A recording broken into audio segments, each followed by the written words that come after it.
invaded Crimea, seized that from the Ukraine, annexed it. They're still conducting a proxy war. I think that's now 6 years old in the Ukraine. But there's no question that Russia is an expansionist power. But you're trying to tamp that down, and so hopefully meetings behind closed doors will lead to tamping that down. We do not want Russia to be aggressive and invade other countries and seize their territory as they've done in the past. And again, we'll spend some time a little bit later looking at the various ways in which Russia has done some pretty awful things to pare it down. But again, sure. I just wanted to at least get some thoughts about that, because after all, you are not running as Secretary of State, but members of Congress really do have to engage foreign policy, and that's a little bit different than your role as first a representative, then a state senator. So those are some things that you're going to have to think about.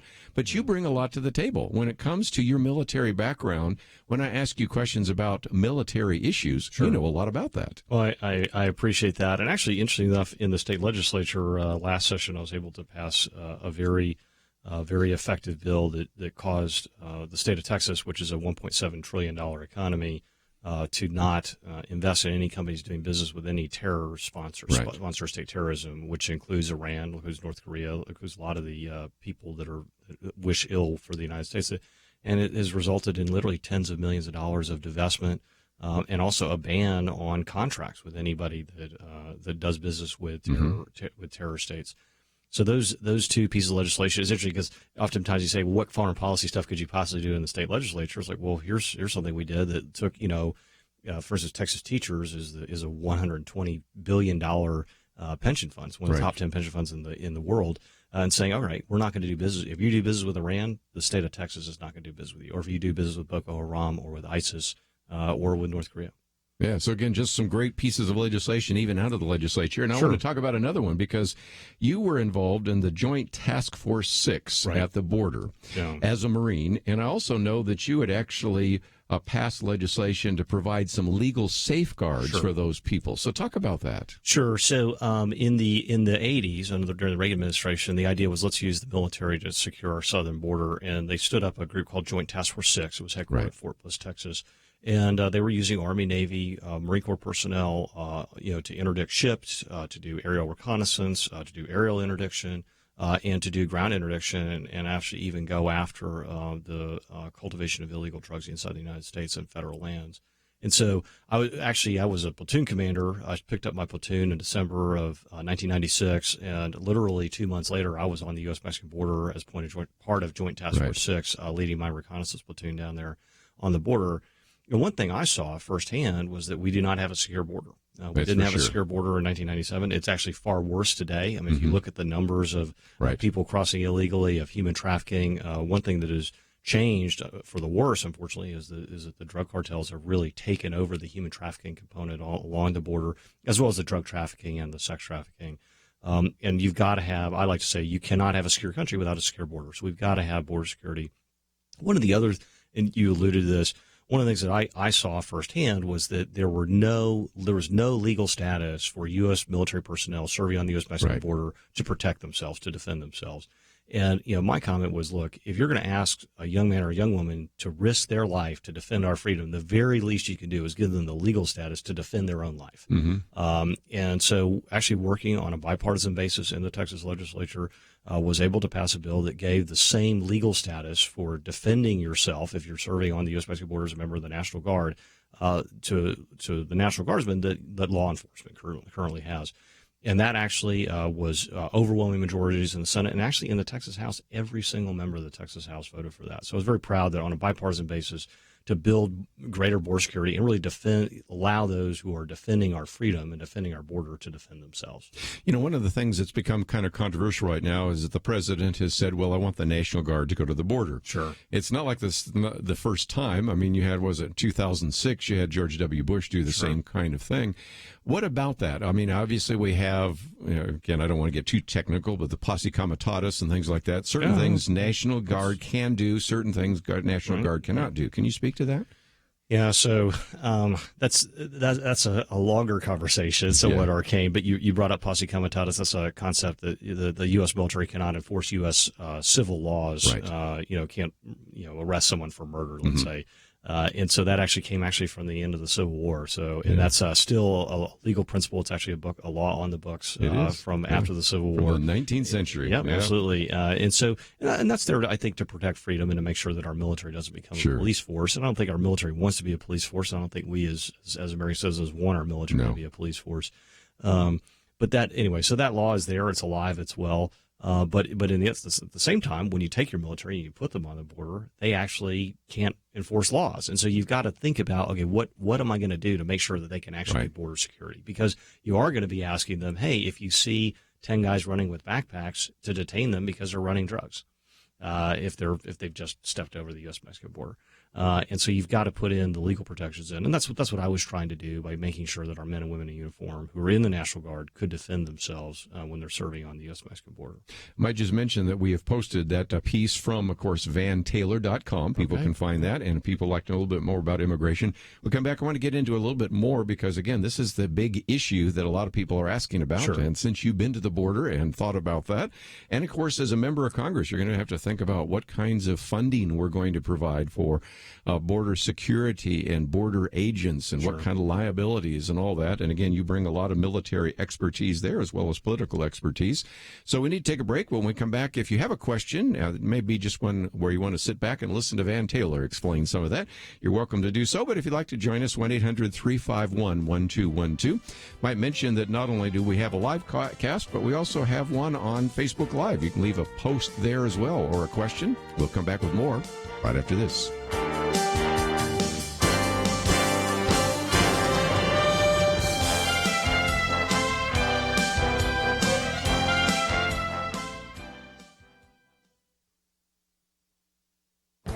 This is Viewpoints with Kerby Anderson. Let me give you some advice. The next time you hear a media report of a hate crime by a conservative or Trump supporter, wait a day and see if it is a hoax.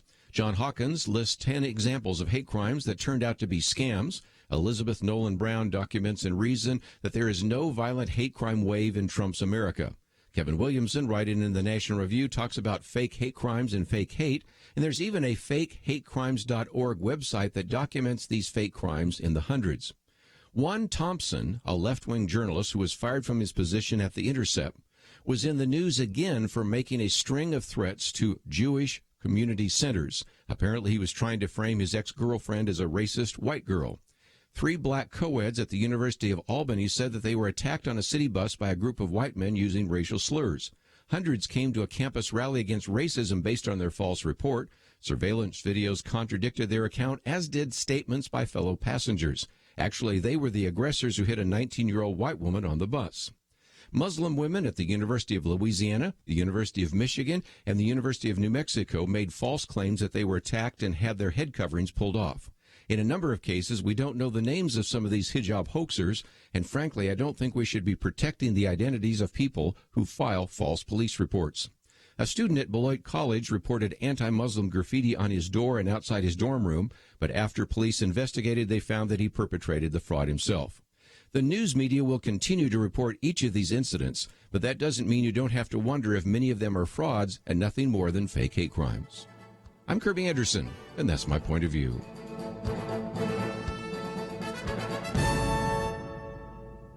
Take Kerby and the Point of View team with you on the go with the Point of View app. Search for Point of View Radio at the Apple or Google Play stores.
You're listening to Point of View, your listener-supported source for truth. State Senator Van Taylor with us, also an individual running for Congress, and might just mention that when he has served in the legislature, received just a couple of awards I might mention real quickly: the Taxpayer Champion Award from Texans for Fiscal Responsibility, the Courageous Conservative Award from the Texas Conservative Coalition, the Torch of Freedom Award from the Young Conservatives of Texas, and rated as the top-rated conservative by Texas Eagle Forum. And, of course, I've heard many people mention that. As a matter of fact, when I was at the state convention, they introduced you as the most conservative member of the state Senate. I suspect you'll be one of the most conservative members of Congress when you're elected there as well.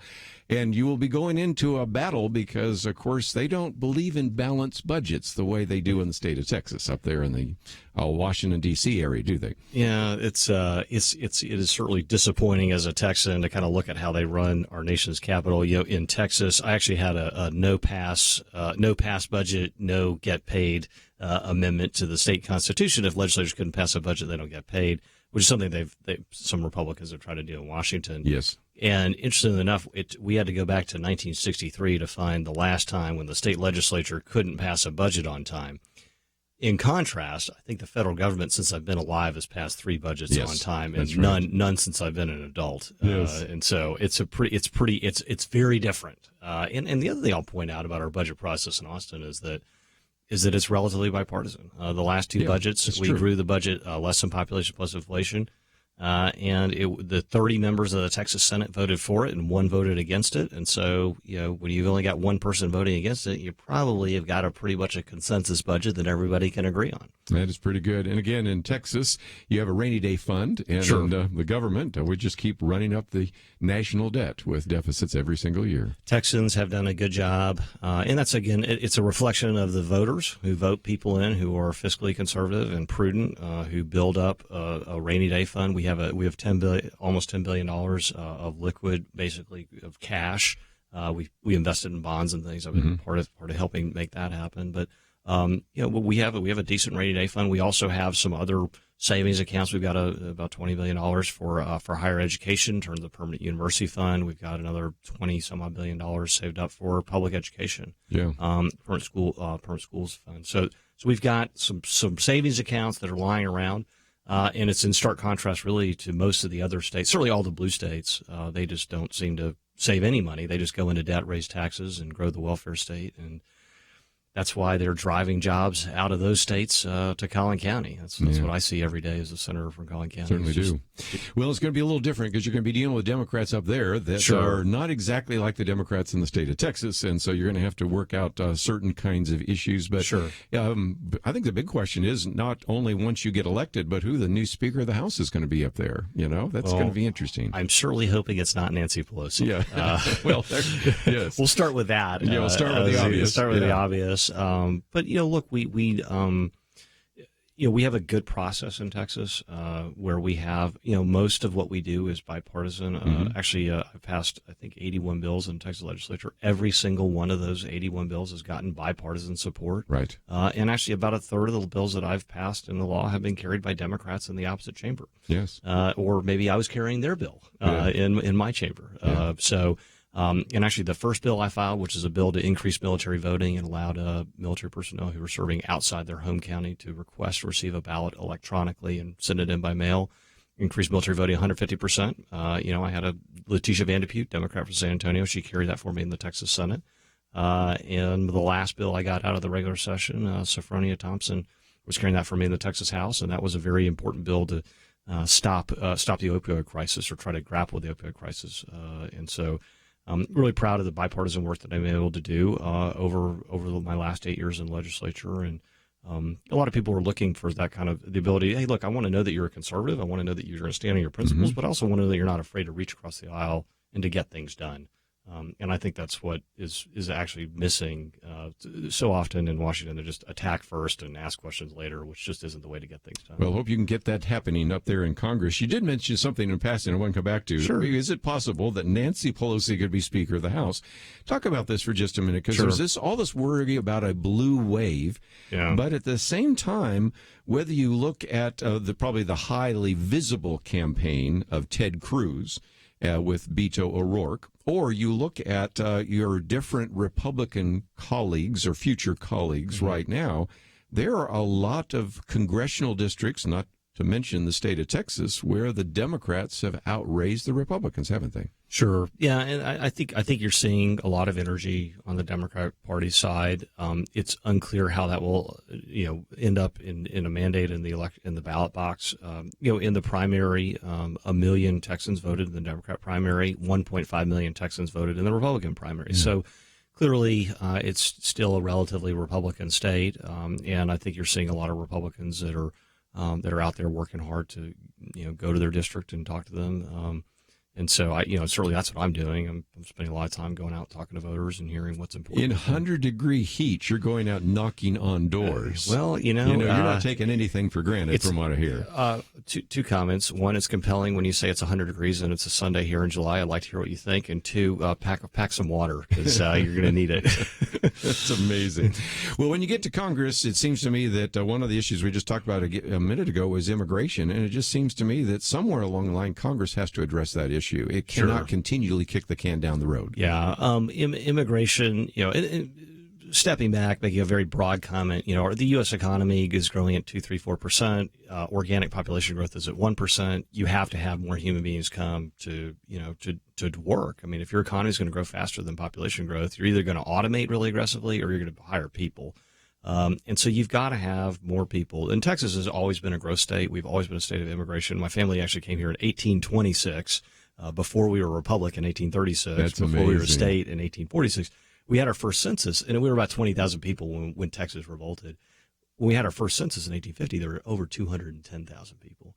And they weren't all born here. It was immigration. And so we've had a lot of immigration in the state, and certainly people come here to build their dreams. And so you want an immigration system that works. Right. It is, to me, as a Christian, it's not right to have an immigration system that where people feel they need to be in the shadows, to have a chance at the American dream where you have an underclass in your own country. It's not right for those people. It's not right for them. It's not right for the employers. It's not right for the taxpayer.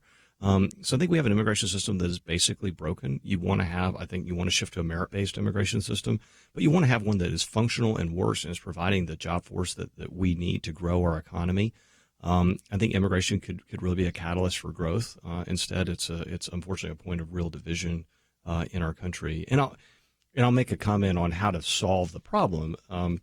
As a state legislator, I look at immigration and say, look, instead of taking three issues, border security, legal immigration, and then illegal immigration, and those are three different problems and different constituencies that want different solutions within that, you need to break that up into three separate bills and vote them separately. And I think you'll have different coalitions leading different things. And I think you can get some solutions through, but you've got to break it up. And I'll use an example from my own legislative experience. I was asked by Governor Abbott to carry his ethics package in 2015, and I was trying to get a bunch of things done. And I passed a big package over to the Texas House in 2015, and there were some pieces of that they just didn't want to do. They just were really angry about it, and so we're not going to. So they killed the governor's ethics package, and I was pretty unhappy about that. Well, in 2017, a little smarter, wiser, I said, all right, I'm going to send you a package with 6 planks in it, and then I'm going to send you 6 single-shot bills.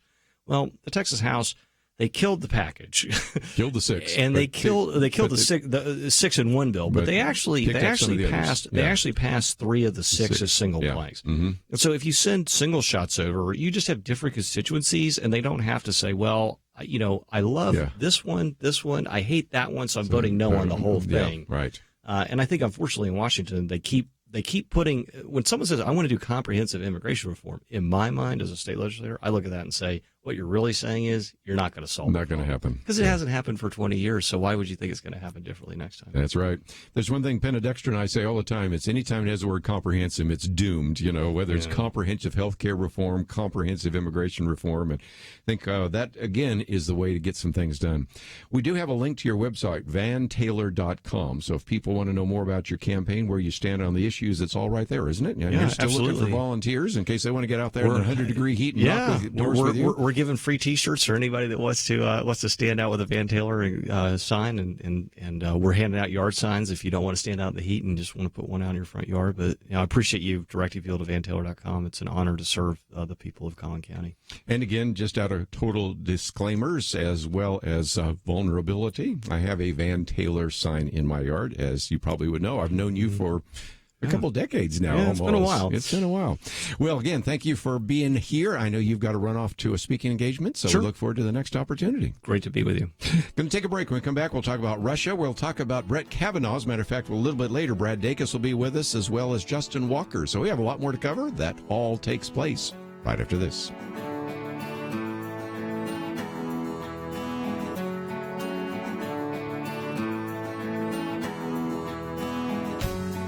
A 2013 survey asked people around the world whether sex without marriage is morally wrong.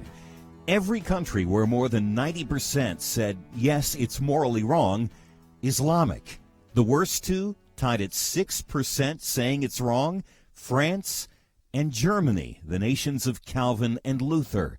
Catholic Italy, 11%. Simply sad.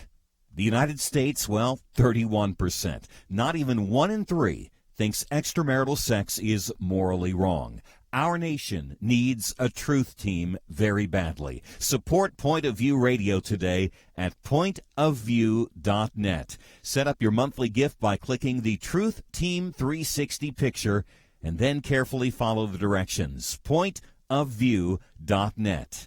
By phone, you can give at 1-800-347-5151, 800-347-5151, or mail that first donation to Point of View, Box 30, Dallas, Texas 75221, Box 30, Dallas 75221. Point of View will continue after this.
You're listening to Point of View. The opinions expressed on Point of View do not necessarily reflect the views of the management or staff of this station. And now, here again is Kerby Anderson. Continue our conversation today. If you'd like to join us at any point, 1-800-351-1212. Might just give you a preview for the next hour, and that is we're going to have, first of all, Brad Dacus, who is with us. He is the founder of the Pacific Justice Institute, and he's going to talk a little bit about the nomination of Brett Kavanaugh. Here's an individual that, of course, we did not know if indeed he was going to be nominated, although we suspected he was. And when I was out last week, he was indeed nominated. And Brad Dacus has a question or two, which I do as well, about a couple of the rulings by Brett Kavanaugh. So it's worth hearing from him. And then Justin Walker will be with us a little bit later that hour, individual that actually studied under Brett Kavanaugh and also had a chance to clerk for the judge as well as for Justice Anthony Kennedy, and he's now a professor at the University of Louisville. So we'll get into some of that in just a few minutes, and also just a few other comments that I might have. But today, of course, the president is with Vladimir Putin and in Russia. Now, the concern that we always have with the president is either it's hot or it's cold. It's either on or it's off. And that is, if he dislikes you, you're the worst person in the world. If he takes a liking to you, everything is great. And after his meeting with the North Korean dictator, said some really positive things about Kim Jong-un that all of us around the table, especially Nick Pitts, were saying he shouldn't have said that. Well, there is the same kind of situation where here you've had Donald Trump, President Trump, say, Putin's fine. He's fine. We're all fine. We're people. It's like, well, yes, but not really. Let's just remind ourselves of some of the things that have caused people to be so concerned about Russia, because Russia may not be the enemy it was during the Cold War, but it isn't exactly our friends, for example. We can, even if we willingly set aside the whole issue of hacking, of trying to steal data, trying to influence the election, which is no small matter, but that's where almost everybody focuses their time and attention. I do want to say that Jim Garrity reminded us of just a few other things. So here's my short list. For example, he says, the argument that Russia is doing this because of the United States. So he said, well, did the United States make a Russia-aligned separatist use a Russian military anti-aircraft missile to shoot down a Malaysian Airlines jet full of innocent citizens? Of course, the answer to that is no. More than a few aviation experts contend that the Boeing 777 cannot easily be mistaken for a military aircraft, and air traffic and radar records indicate that no Ukrainian aircraft was within 30 miles of the Malaysian airline plane, meaning either the separatists knew that it was a civilian jetliner and fired anyway, or the Russian military handed off anti-aircraft weapons to militants so incompetent they couldn't distinguish between a military and civilian aircraft. Or you want to go back, since we're talking about shooting down airplanes, how about in 1983 when the Soviet military shot down Korean Airlines Flight 007? That was one, of course, when Ronald Reagan was in office and called it a crime against humanity. Some very important people that we know were on that particular aircraft, and people to this day have wondered whether there was some kind of attempt to bring down some of those, if you will, hawks during the Cold War. Then, of course, you have variety of other issues. Let's certainly come back to what we talked about just a minute ago with Van Taylor, the rolling in of Russia into Crimea and all that entails, and that could be a whole program, so I'll just simply say that and move on to some others. How about this one, when Syria's Bashar al-Assad used chemical weapons after the regime in Tehran? Who's the first to defend him? Well, that would be Russia, of course. And as a matter of fact, when there was an attempt to actually bring some kind of sanctions in the United Nations, who actually exercised a veto, well, that would be Russia. Then, of course, he also says, I can recall the election, esteemed former colleague who at one point knew Russia pretty darn well, insisting that Russia was going to help us defeat ISIS. Unfortunately, as he points out, Russian forces have sometimes refused to strike ISIS targets in parts of Syria where they control. And in Syria, Russia has been absolutely brutal in hitting anti-Assad forces, inflicting plenty of civilian casualties. yet they never brought that ruthless fight against ISIS. And at least once, some forces aligned with theirs actually took shots at American forces. So why did a larger group of Russian mercenaries fire upon American special forces in a province of Syria? And why does the Russian military conduct mock invasion drills just beyond the territorial waters of NATO members, and on and on and on? So you can make a pretty long list of the fact that Russia has demonstrated in numerous ways, in numerous theaters of engagement, that they are not our friends. And so I think there is value in meeting face-to-face with any leader. I disagree with some of the Democrats that said that it was a mistake to meet with the North Korean leader, and seen as a mistake to have met with Vladimir Putin. There's some that have simply said that a picture of the president with the North Korean dictator or a picture with the president with Vladimir Putin is enough to give aid and comfort to our enemies. I wouldn't go so far, but I also say that don't say that they are fine and we are fine and all of that is fine, because the reality is it is not. And that's perhaps one of the biggest issues that needs to be addressed in the future diplomatic engagements of this president and this administration.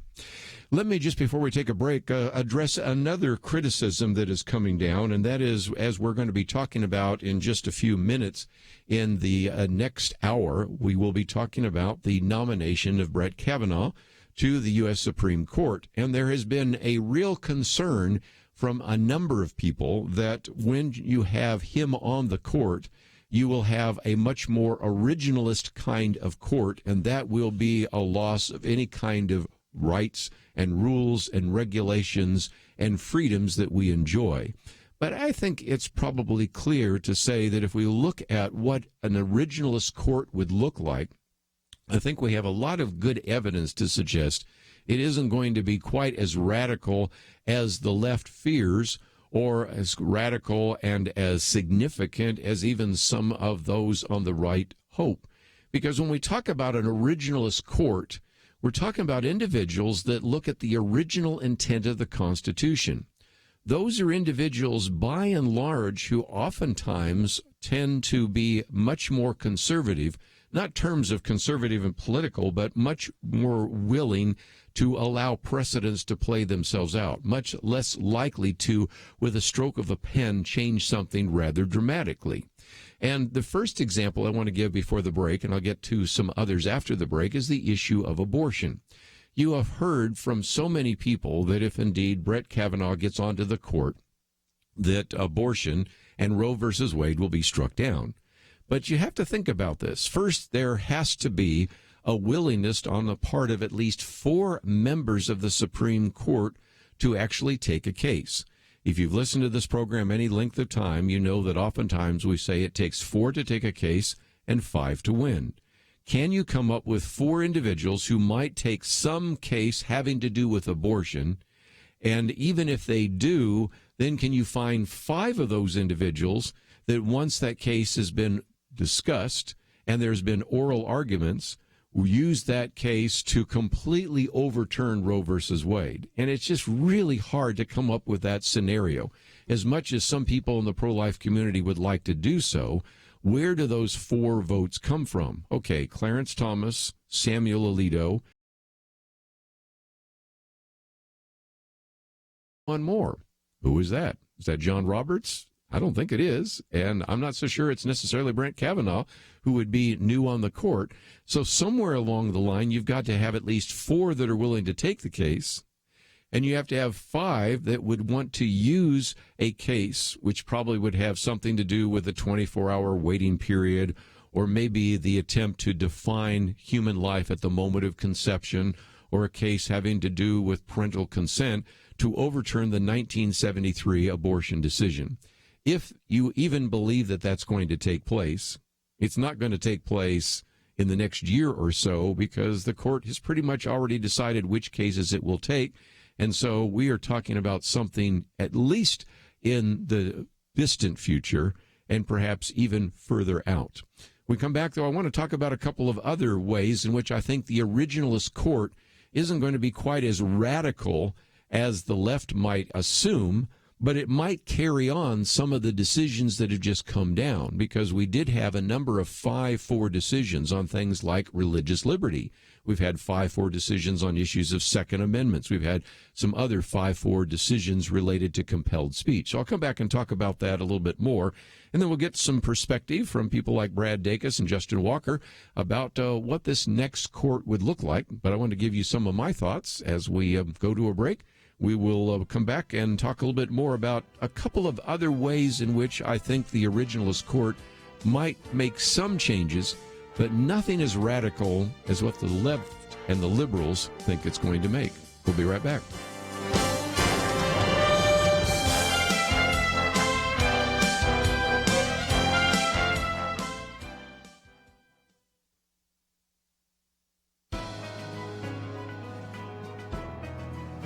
Welcome to the First Liberty Briefing. I'm Jeremy Dice. Evelyn Shatkin, Linda Shiflett, and Doug Maples took prayer seriously. So seriously, in fact, that they decided to meet together after work and pray for a colleague that had been causing them problems. They met at the cubicle of their colleague after work on a day that she was not even in the office. Their prayer got pretty serious. They anointed the cubicle with oil, according to Shatkin's religious tradition. They prayed for peace and joy for their colleague. They even commanded demons to leave their colleague as they prayed. Word got back to the supervisors about the after-hours prayer meeting, and after an investigation, the supervisor concluded that, quote, the nature, the manner that they're praying, what language they're using, determines whether the prayer was harassment. Human Resources agreed and notified the prayer givers that they would be terminated for their harassing prayers. Shatkin and Shiflett asked for a religious accommodation for the prayers, but that was denied. They were fired. First Liberty Institute took up their case. A federal district court sided with the employees as it concluded, quote, can a prayer for someone constitute harassment when the alleged object of the prayer is unaware of it? This court suspects not, unquote. In fact, the court concluded that the college's own policies protected the prayers of these employees. Firing someone for their peaceful exercise of religion at work doesn't have a prayer. To learn how First Liberty is protecting religious liberty for all Americans, visit firstliberty.org. You can learn how to protect religious freedom in the workplace, public schools, your church, the military, and more by downloading First Liberty's free Religious Liberty Protection Kits at firstliberty.org. That's firstliberty.org. If you want hope for religious freedom, go to firstliberty.org.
Now, back to Point of View, your listener-supported source for truth. Next hour, we're going to spend a little bit of time talking about Brett Kavanaugh, but before we do so, I thought I'd just give you some of my thoughts about an originalist court. And again, by originalist, I mean that those are individuals that look at the Constitution and the original intent of the framers. Of course, if you want to change that, we have an amendment process and we have all sorts of judicial decisions coming down. But these are individuals that are not trying to read in their particular bias into the Constitution, but are like a referee or an umpire trying to make some decisions. And that's why I think that even though there is a lot of fear-mongering right now on the part of those who oppose Brett Kavanaugh, and what an originalist court would look like, I think the realistic assumption is they're not going to see a change in the abortion ruling anytime soon. As much as many of us in the pro-life community would want to change that, I think you have to be realistic enough about the circumstances in which we find the court. Let me, before we run out of time, talk about a couple of other places where an originalist court might be different. And the first of those has to do with religious liberty. We have the relatively narrow decision. It was a 7-2 decision, but it's narrow in the sense that it was only really applied to the Masterpiece Cake Shop in Colorado. But at the same time, as that decision was rendered by Justice Anthony Kennedy, the argument is that this was something that included a great deal of discrimination against religious ideas. And so there's probably going to be some other cases that will come before the court. And I think, if nothing else, what you're probably going to get at this particular point is that whenever there is a fundamental conflict between, say, First Amendment religious rights and LGBT, we recognize the First Amendment.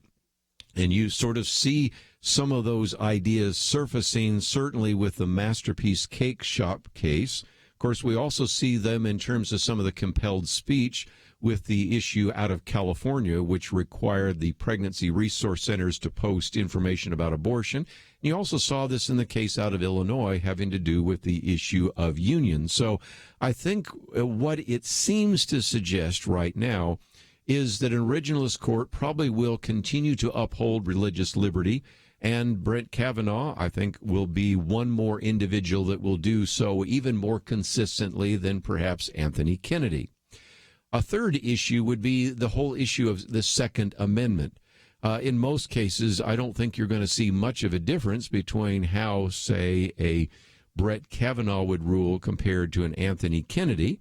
And, of course, we've had two different cases, the so-called Heller case and the McDonald case about Second Amendment. So I think you're going to continue to see that what has already been ruled by the court will continue on. And the argument that was made by Antonin Scalia before he died in one of these cases was that individuals would have the right to own weapons that are in common use for lawful purposes. And so you've already seen some rulings that have said, look, an AR-15 is not an M16. An AR-15 is not a machine gun. An AR-15, even though you may call it an assault weapon, is not a military weapon. It is something in common use for lawful purposes. So I think that you will see, if indeed Brett Kavanaugh is confirmed to the court, the same kind of rulings in the future. And then let me pick one more real quickly, and that is the issue of affirmative action. An originalist court, I suspect, will be more colorblind in terms of some of these issues, and you're already starting to see some of those particular cases making their way to the court, and if nothing else, really trying to emphasize that equal protection as a very important principle for interpreting the Constitution would suggest that any attempt to put one race, one ethnic group over another would be unconstitutional. So if you look at some of those cases, and I've just looked at 4 in the interest of time: abortion, religious liberty, Second Amendment gun issues, and affirmative action. In every one of those cases, what you would find is, if you look at polls, whether it's Gallup poll or the Pew Research poll or some of these others, that in almost every case, the rulings that I'm predicting would come down from an originalist court would actually be in keeping with basically the opinions of most Americans in the United States. What has been certainly the anomaly in the past is that you've had the court oftentimes ruling on issues where individuals and Americans disagreed rather dramatically. For example, if you ask individuals in this country in the past, do you think that it would be appropriate to post a 10 Commandments in a classroom, in a hallway of a school, or have a 10 Commandments monument outside of a state capitol? With overwhelming majorities, sometimes approaching almost 80%, individuals would agree that that is quite fine. But that's not how the court has ruled. In 1980, you have Stone versus Graham that actually said that you could not post the 10 Commandments in a classroom in Kentucky. By the way, I've heard that 10 Commandments is still up on that wall. It never got taken down, from what I understand. Or that there were split decisions about whether or not you could have a 10 Commandments monument outside of the Austin, Texas legislature. And so in every particular case, you could find oftentimes when there would be rulings from the court which would be at variance with where most Americans were on that particular issue. What I see with this originalist court is in most cases, the rulings that would come down from the court are probably going to be much more in keeping with where the American people actually come down on some of those issues. And if there's one thing that I think is really going to probably die pretty quickly, it is this whole issue of compelled speech. There will certainly be some more attempts to do so, but when you look at the case out of Colorado in which the Supreme Court ruled against the state of Colorado for punishing Christian baker Jack Phillips, I think it implies that there are going to be other rulings in the future, maybe Aaron and Melissa Klein out of Oregon. When you look at the case of the ruling against the state of California that mandated that pro-life pregnancy centers advertise for free abortion, not only did you have the ruling coming down from Justice Clarence Thomas, but you had a concurring opinion from Justice Anthony Kennedy, who, with a bit of sarcasm, suggested the legislatures and the legislators themselves need to go back and read the Bill of Rights. And then, of course, the case I mentioned just a minute ago out of Illinois, a case which would force state employees to subsidize public employee unions that take political stands and labor positions contrary to their views. You have Justice Alito on more than one occasion quoting from Thomas Jefferson's famous phrase that to compel a man to furnish contributions of money for the propagation of opinions which he disbelieves and abhors is sinful and tyrannical. So I do believe that this originalist court will probably strike down even more significantly than it has in the past some of these attempts to compel speech. And so I think we have a pretty good idea of what the court will look like in the future. And, of course, we will, as we come back after the break, spend some time talking with a couple of individuals that have looked at the record, which we have so far, of Judge Brett Kavanaugh, and with some predictability, talk about what might actually come from some of the rulings by Justice Brett Kavanaugh. Of course, that's always a difficult situation. In some cases, we have members of the court end up doing things like a lot differently than maybe the president's assumed, but I think we have at least a little bit of a track record. And so we're going to spend some time, first of all, talking with Brad Dacus of the Pacific Justice Institute, and then Justin Walker, who is an associate professor at the University of Louisville Brandeis School of Law, to also speak to that issue as well.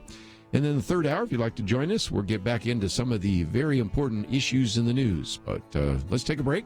We'll come back and learn a little bit more about Judge Brett Kavanaugh and try to predict what he might be as a justice before the Supreme Court. We'll be right back. Point of View turned life right side up for Emily's children. Emily listens in Illinois. She and her husband blissfully sent their children off each day to what she called our small, quaint public school until Point of View led them to watch the documentary Indoctrination. She said, "We came to realize the need for us to educate our children at home. We want their education to be built on the solid foundation of Scripture." Emily said that would not have happened were it not for Point of View's bold consistency of shining light on public education. Your support for Point of View changes the future for children like Emily's. It leads people to start schools and ministries and businesses that change lives. How has the Truth Team impacted you? Please invest to bring truth to other families like Emily's. Support Truth today. Visit pointofview.net/team or call 1-800-347-5151. 800-347-5151 and pointofview.net/team. Point of View will continue after this.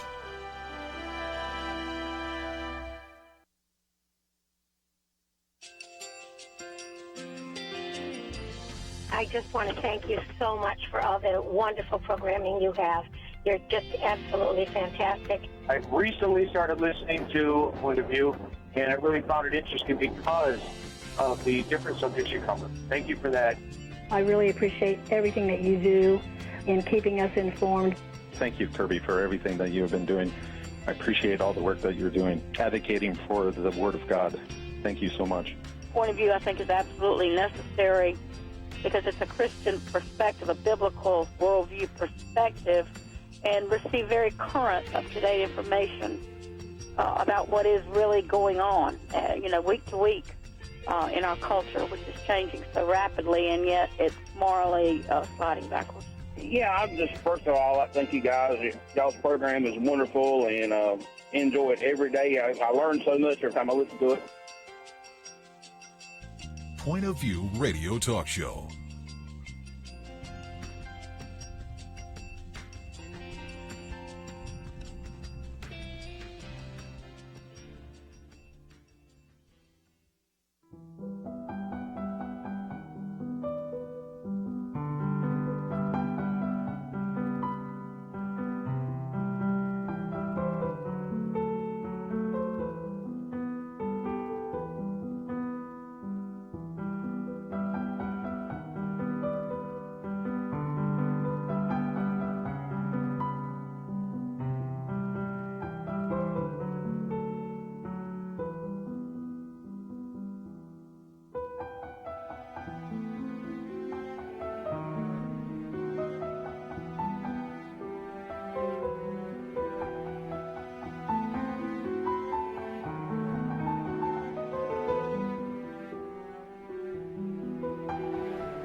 Hi, this is Kerby Anderson. You know, each day we take on the tough issues and provide a biblical perspective to them. The topics we cover are wide-ranging: apologetics, theology, prophecy, creation and evolution, intelligent design, marriage, family, child-rearing, the millennial generation, trends in society, politics, economics, business, religious liberty, the Constitution, public policy, foreign policy, military policy, tensions in the Middle East, abortion, homosexuality, pornography, sexual ethics, media, technology, history, and America's godly heritage.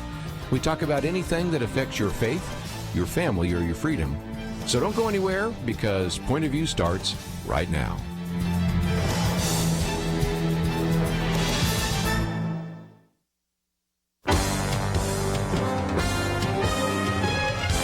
Across America, live.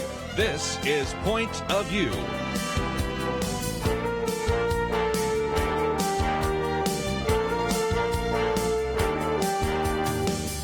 And now, Kerby Anderson. Thank you for joining me today here on Point of View. We have a lot to cover, and we will do our best to focus on a little bit later in the next hour what is happening in Russia right now. Of course, you have the President Donald Trump, meeting with Vladimir Putin, and there are some very important things to talk about in that regard, and we'll postpone that to the next hour. But this hour, we are privileged to have a number of individuals that will address the issue of Brett Kavanaugh, who is a judge, and what will he be like possibly as a Supreme Court justice? And so we're going to be talking with two individuals. But let me just hasten to add my appreciation for those that have been sitting in this chair. About a week and a half ago, I took off to Vermont for a day or two and then was speaking up at Camp of the Woods in upstate New York. So I want to thank Colonel Alan West sitting in the round table for Friday, and of course for Penna Dexter covering some of those days. We played a tape or two when we refurbished our studio, and as a matter of fact, those of you watching online will notice that our studio looks a little different because of the way we've placed the microphones. So again, I want to thank those that sat in here, as well as Nick Pitts covering, of course, our Wednesday Millennial Roundtable. But we have a lot to cover and really want to try to get some perspective on this Supreme Court nominee. And so we're going to go, first of all, to our good friend Brad Dacus, individual that actually was the founder of the Pacific Justice Institute, has his law degree from the University of Texas School of Law, can be heard on the Dacus Report, and also holds an honorary doctorate of religious freedom and family rights from California Baptist University. We have posted a piece that he put out when we actually knew who the nominee would be, in which he said, "We found Judge Kavanaugh to be fair and faithful to the Constitution in our inauguration prayer case. At the same time, there are important unanswered questions about his jurisprudence in other areas." And so we're going to get into all of that. And Brad Dacus, thank you for joining us today, as always, here on Point of View. Oh, thank you, Kerby. It's a pleasure. We appreciate the good work that you are doing. And you've had an opportunity to actually go before the judge and sense that he certainly is fair on these issues of religious liberty. I will a little bit later talk about what I think are going to be some characteristics of an originalist court, and I would put him in that category. But let's talk about one of those cases, because indeed you watched him actually address this issue of prayer before presidential inaugurations, and that has to do with the fact that you represented Dr. Rick Warren and Dr. Joseph Lowry. But tell us a little bit more about the case and what you found out, at least in that initial contact with Brett Kavanaugh. Yeah, it was very telling. And just a little bit of backdrop. Pastor Rick Warren, who's the pastor of Saddleback Church, a very large church, and was requested, along with another pastor, Dr. Joseph Lowry, Jr., to give prayers at the presidential inauguration when President Obama was sworn into office in 2008. It's normal. This is what we've always done in the past. Yet a lawsuit was filed to challenge this as being unconstitutional by some atheists, and we at Pacific Justice were requested by Pastor Rick Warren to come in and defend him, and we defended Joseph Lowry also, and we went to bat for them. We got the injunctive relief for him to be able to do the prayer, and also to be able to mention the name of Jesus in the prayer. And the prayer went on appeal, though, to the D.C. Circuit Court, and this is where Kavanaugh comes in. The three-judge panel voted and decided that that there was no standing for the atheist to bring the case. And so normally that's it, it's done, that's over, because they didn't have proper standing to be able to do that. But Judge Kavanaugh uniquely went out of his way and went further and upheld the prayer on the merits as well. And that's very telling, because he didn't have to do that. But he wanted to go on the record, out of his way, to say, but let's make it very clear that even if they did have standing, then these prayers would have been constitutional. And that was very telling about his background. He also had written a friend of the court brief on a case defending prayer graduation ceremonies. The case didn't go the way we wanted, but nonetheless, that was also very telling on his friendliness towards religious freedom in public government context, and that's very important. I might just mention that we have a link to your website, pacificjustice.org, and I would encourage all of our listeners, but especially our listeners in California, where you're located, to find out more about the way you've been defending issues like religious freedom, parental rights, civil liberties, and the rest. And before we get to some of the other issues that you might have with him, let's stay on that issue for just a minute on religious liberty, because what you've heard, Brad, is from some, well, he's just not that strong on religious liberty. Well, if he's not that strong on religious liberty, he didn't really have to go out of his way to talk about prayer, the merits of prayer, and the merits of prayer at a presidential inauguration. If he really was kind of milquetoast or wishy-washy or whatever phrase you want to use on this, I think he would have just simply let it stand as it was, and the fact that he went out of his way on that case and in a few other cases tells me that he's going to be really strong on some of these religious liberty cases, don't you think? Oh, yes. I think when it comes to, because those two cases we mentioned were dealing with the Establishment Clause of the First Amendment. That's what people often use to try to constrain government, not to let religion exist in government public sectors. He definitely showed his full colors on that one in a very solid way we can count on. And generally, if a judge is very religious friendly in terms of the Establishment Clause, they're also very friendly in terms of the Free Exercise Clause, which we've also seen indicative as well. So I think as far as being pro-religious freedom, there really isn't much of a valid contention to challenge him on that. He's I think, solidly in our corner, and I would have very little apprehension on a religious freedom case coming before him if he was on the Supreme Court.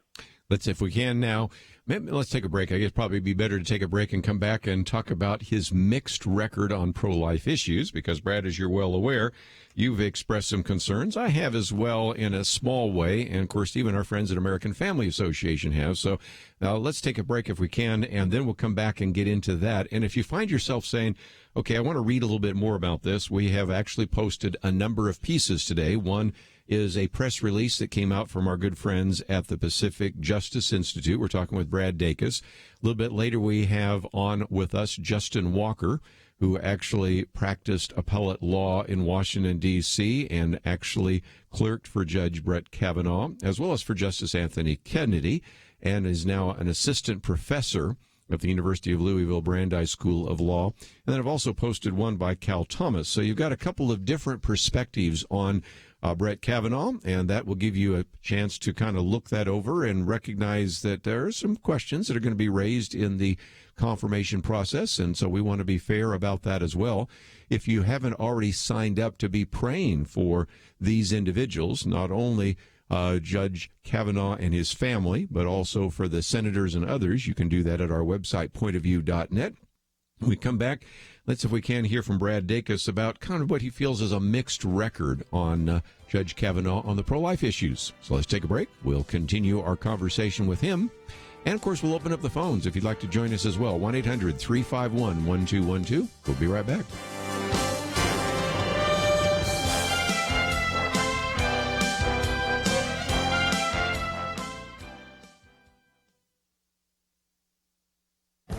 This is Viewpoints with Kerby Anderson.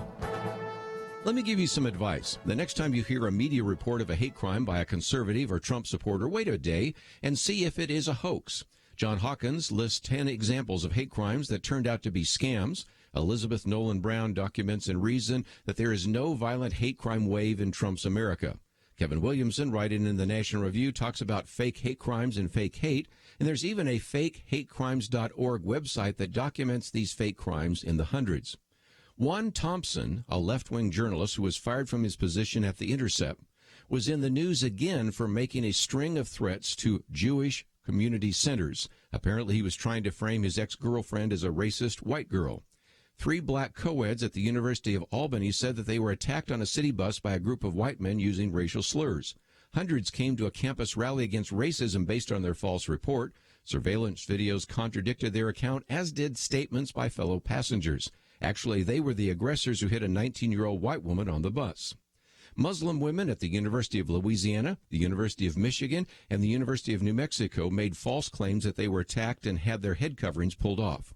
In a number of cases, we don't know the names of some of these hijab hoaxers, and frankly, I don't think we should be protecting the identities of people who file false police reports. A student at Beloit College reported anti-Muslim graffiti on his door and outside his dorm room, but after police investigated, they found that he perpetrated the fraud himself.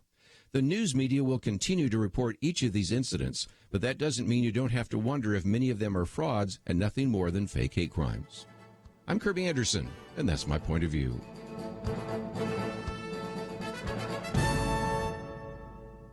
Take Kerby and the Point of View team with you on the go with the Point of View app. Search for Point of View Radio at the Apple or Google Play stores.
You're listening to Point of View, your listener-supported source for truth. Continue our conversation today with Brad Dacus. And again, he is the founder of the Pacific Justice Institute. You can go to pacificjustice.org to find some more. And we've also posted your press release in which you talk about the fact that you believe that Judge Kavanaugh has a mixed record on pro-life issues.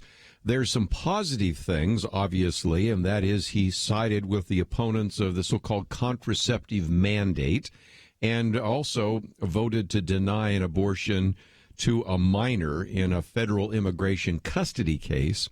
But in some other areas, you've got some concerns, Brad, so share those with us. Oh, certainly. In 2006, he was being questioned by the Senate regarding his approval to the D.C. Circuit Court, and he was asked about his opinion about Roe versus Wade, and he stated that he would uphold Roe versus Wade, and that is established law. It's stare decisis. It's there, and that he would respect it and uphold Roe versus Wade. Now, at first blush, many of us would say, "Oh, how could he have been chosen and selected then?" And I want to qualify this as a concern, not as a red flag. It's a yellow flag. The reason it's not a red flag is because in the context of his questioning, it was for the position on a circuit court. Now, a circuit court is not in a position to overturn a Supreme Court ruling. True. In fact, it's their job to carry out the enforcement of a Supreme Court ruling. And also, to his credit, when he was questioned further by the now Senate Minority Leader Schumer, Schumer said, "Well, what's your personal opinion? Do you personally believe that Roe versus Wade should never be, is good case law. What's your personal? Because and went beyond the technical, but to the personal. And Kavanaugh went out of his way not to answer that question, and because he's a man of high character, and I can see him not just lying. He also was a man who's very strategic, and I think he, even at that point, had his eye on the Supreme Court. So I think that if given the chance, he didn't close the door. What I'm trying to say is, in terms of being willing to overturn Roe versus Wade, he just simply said, in his capacity, though, as a D.C. Circuit judge, he will respect the case law of Roe versus Wade. But it's still a concern, and yet if someone is going to try to be on the Supreme Court, at this stage in the game, we've learned with Bork, you've got to watch everything you say. And had he come out at that time and said, I believe Roe versus Wade should be overturned, that probably would have nixed his ability to be in the position he is now, which is a pending justice on the Supreme Court. It is amazing because a lot of the argument against him and even Amy Coney Barrett was, well, they're Catholic. Well, most of the Supreme Court are Catholic, but it's okay to be a Catholic if you don't believe in Catholic doctrine or dogma, as Dianne Feinstein referred to it. But if you do, then that's becoming quite the issue. And you know how many times he's going to get this question during the confirmation hearings, because the left is convinced that the moment he makes his way onto the court, that Roe versus Wade will be overturned. Now, my argument is that it's going to be, even if he does want to overturn Roe versus Wade, it's going to be a long process because, again, let's just educate our listeners. It takes 4 to take a case, 5 to win. Can you even come up with 4 that are going to take some case? Who knows where that comes from? Could be a case on 24-hour waiting period. It could be one on personhood or whatever it might be. First of all, you got to have 4 that are even willing to take the case, and then you have to have 5 that are willing to take that case, which may not even necessarily be a direct challenge to Roe versus Wade, to overturn it. And so, again, I don't think that's the kind of issue that the left makes it out to be, even though those of us that are pro-life would like to overturn it tomorrow. I just don't think that's going to happen. But, again, you have that case. I think he also ruled against, if I remember right, a pro-life protester in front of the White House. Can you explain that one? Yeah, he did. There was a pro-life demonstrator, and was right there in front of the White House, and and he ruled against that pro-life demonstrator. In all fairness to him, once again, this is not a red flag, a yellow at best, because he went out of his way to make it clear that it was not the content of the speech, but rather the fact that he was violating the local city code with regards to that being not a zone, an area for free speech protection because of its location right in the sidewalk right in front of the White House. That was the basis of his decision there. So that is, I don't think too much should be put onto that. But nonetheless, it is an indicator. We at Pacific Justice Institute really want to look objectively as objectively as possible. And since his position on Roe versus Wade is not clear, we think it's important to look at everything. But I will say this. I think at the end of the day, he will vote, if not to overtly overturn Roe versus Wade, I think he will vote for the string of cases that will be coming up from different state legislators, greatly limiting Roe versus Wade and protecting the unborn. And I think that's something I think we can count on in a very with a great degree of assurance and certainty. Just before we go, I do want to talk a little bit about what we could predict in the future. And it seems to me that a lot of these compelled speech cases have been struck down 5-4. And now with a future Justice Kavanaugh compared to a Justice Kennedy, even more so, because you have the case, of course, out of Colorado, Jack Phillips, in which Justice Kennedy actually wrote on that particular issue and was very critical, and I think you are probably going to see more of that, certainly out of California, where you are located. You have the ruling against mandating pro-life pregnancy centers that had to advertise for free abortions, and then a case that you have on your Pacific Justice Institute right now, and that's the case out of Illinois that would force state employees to subsidize public employee unions that take political stands or labor positions contrary to their views. It does seem to me that attempts to compel speech are really an endangered species now, because if indeed you have a Judge Kavanaugh on the court, he'll be as strong, if not stronger, than Justice Kennedy, don't you think? Oh, yes, I do. I think all of those decisions that came down recently, liberating union workers and with regard to freedom of association and free speech, as well as pro-life pregnancy clinics and their free speech, those will all be affirmed. Those won't. He'll definitely recognize those decisions. But I think what we're going to see, though, is some strong decisions dealing with the LGBT rights versus religious freedom rights. And the case you mentioned, for example, out of Colorado, the Masterpiece case, I think that's real important because the Kennedy basically punted the ball on that case. He on a technicality, unequal enforcement of the discrimination statute. That's what he based that decision on. In reality, though, the real big decisions dealing with whether or not an individual can constitutionally be forced to have to compromise their faith or shut down their business, that really wasn't heard by the court. That's something that Kavanaugh's appreciation for religious freedom is going to play a very big role in, and I think a very positive strategic role after everything is all said and done as these cases make their way up, dealing with the rights of business owners not to have to compromise their faith. We at Pacific Justice Institute, we have a training video called Faith in the Workplace. Yes. That's something that we look forward to, and it's available for free on our website, by the way. But that's something we look forward to updating after some new case law comes out that I think that Kavanaugh will be clarifying in a very positive way for religious freedom. Let's talk about what's on your website. We only got about a minute or so, but again, you have testimonials, you have, of course, your radio program, and as you said, you have some press releases and some great resources available to our listeners. So when they go to pacificjustice.org, what do we find? Yeah, you find a number of resources. Some things help protect kids, like we have opt-out forms for parents with children in public schools all across the country in I think 41 states. So I encourage people to take advantage of that. Also, how to protect your kids from social workers taking your children, 12 basic steps every parent should know about in the United States.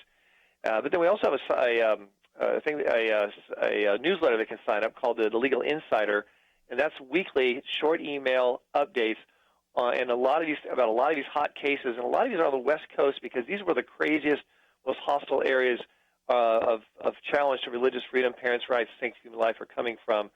We had a great victory before the Supreme Court defending pro-life pregnancy clinics. We'd love to keep people updated on these cases so that people can be really aware of what's taking place and what they need to do preemptively to protect them, their church, and their job and their families. Well, again, we have a link to pacificjustice.org, and we also have that press release that kind of gives you a little bit of a sense of how they at the Pacific Justice Institute consider Judge Kavanaugh. So it's all available at our website, pointofview.net. Brad Dacus, always great to have you on the program. Let's look forward to the next opportunity. Oh, thank you, Kerby. Always a pleasure. Thanks. Let's take a break, and when we come back, we're going to be talking with Justin Walker, individual that graduated from Duke University, Harvard Law School, actually practiced appellate law, and then clerked for Judge Kavanaugh. I think he's got some insight, as well as also clerked for Justice Anthony Kennedy. So we're going to talk about that. He's a professor at the University of Louisville, Brandeis School of Law. We'll talk with him right after this. Why should you become a partner with Point of View Radio? Because for decades, this team has made a significant difference in lives and communities across the nation. Because America is dying for lack of biblical wisdom about life and culture. You should give because your gift will make possible cutting-edge information on issues that matter, information you won't hear anywhere else. Why? Because your gift will change lives, because you'll influence our culture with biblical truth, and because you can make a difference for the future. Our nation needs a truth team very badly. Support Point of View Radio today at pointofview.net. Click on Join the Truth Team and choose your level of support. Pointofview.net.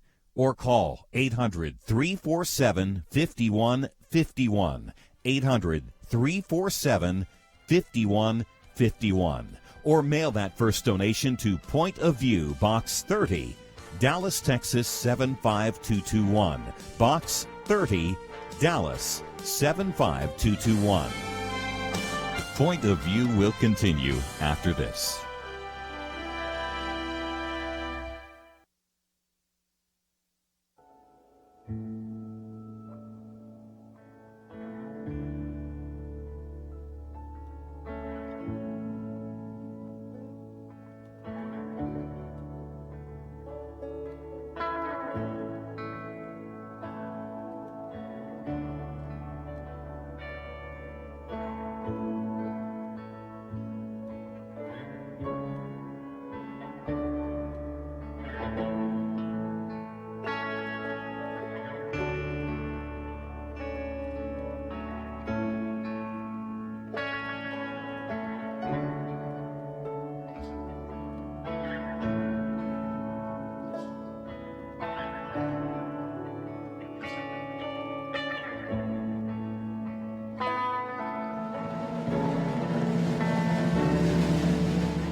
are listening to Point of View.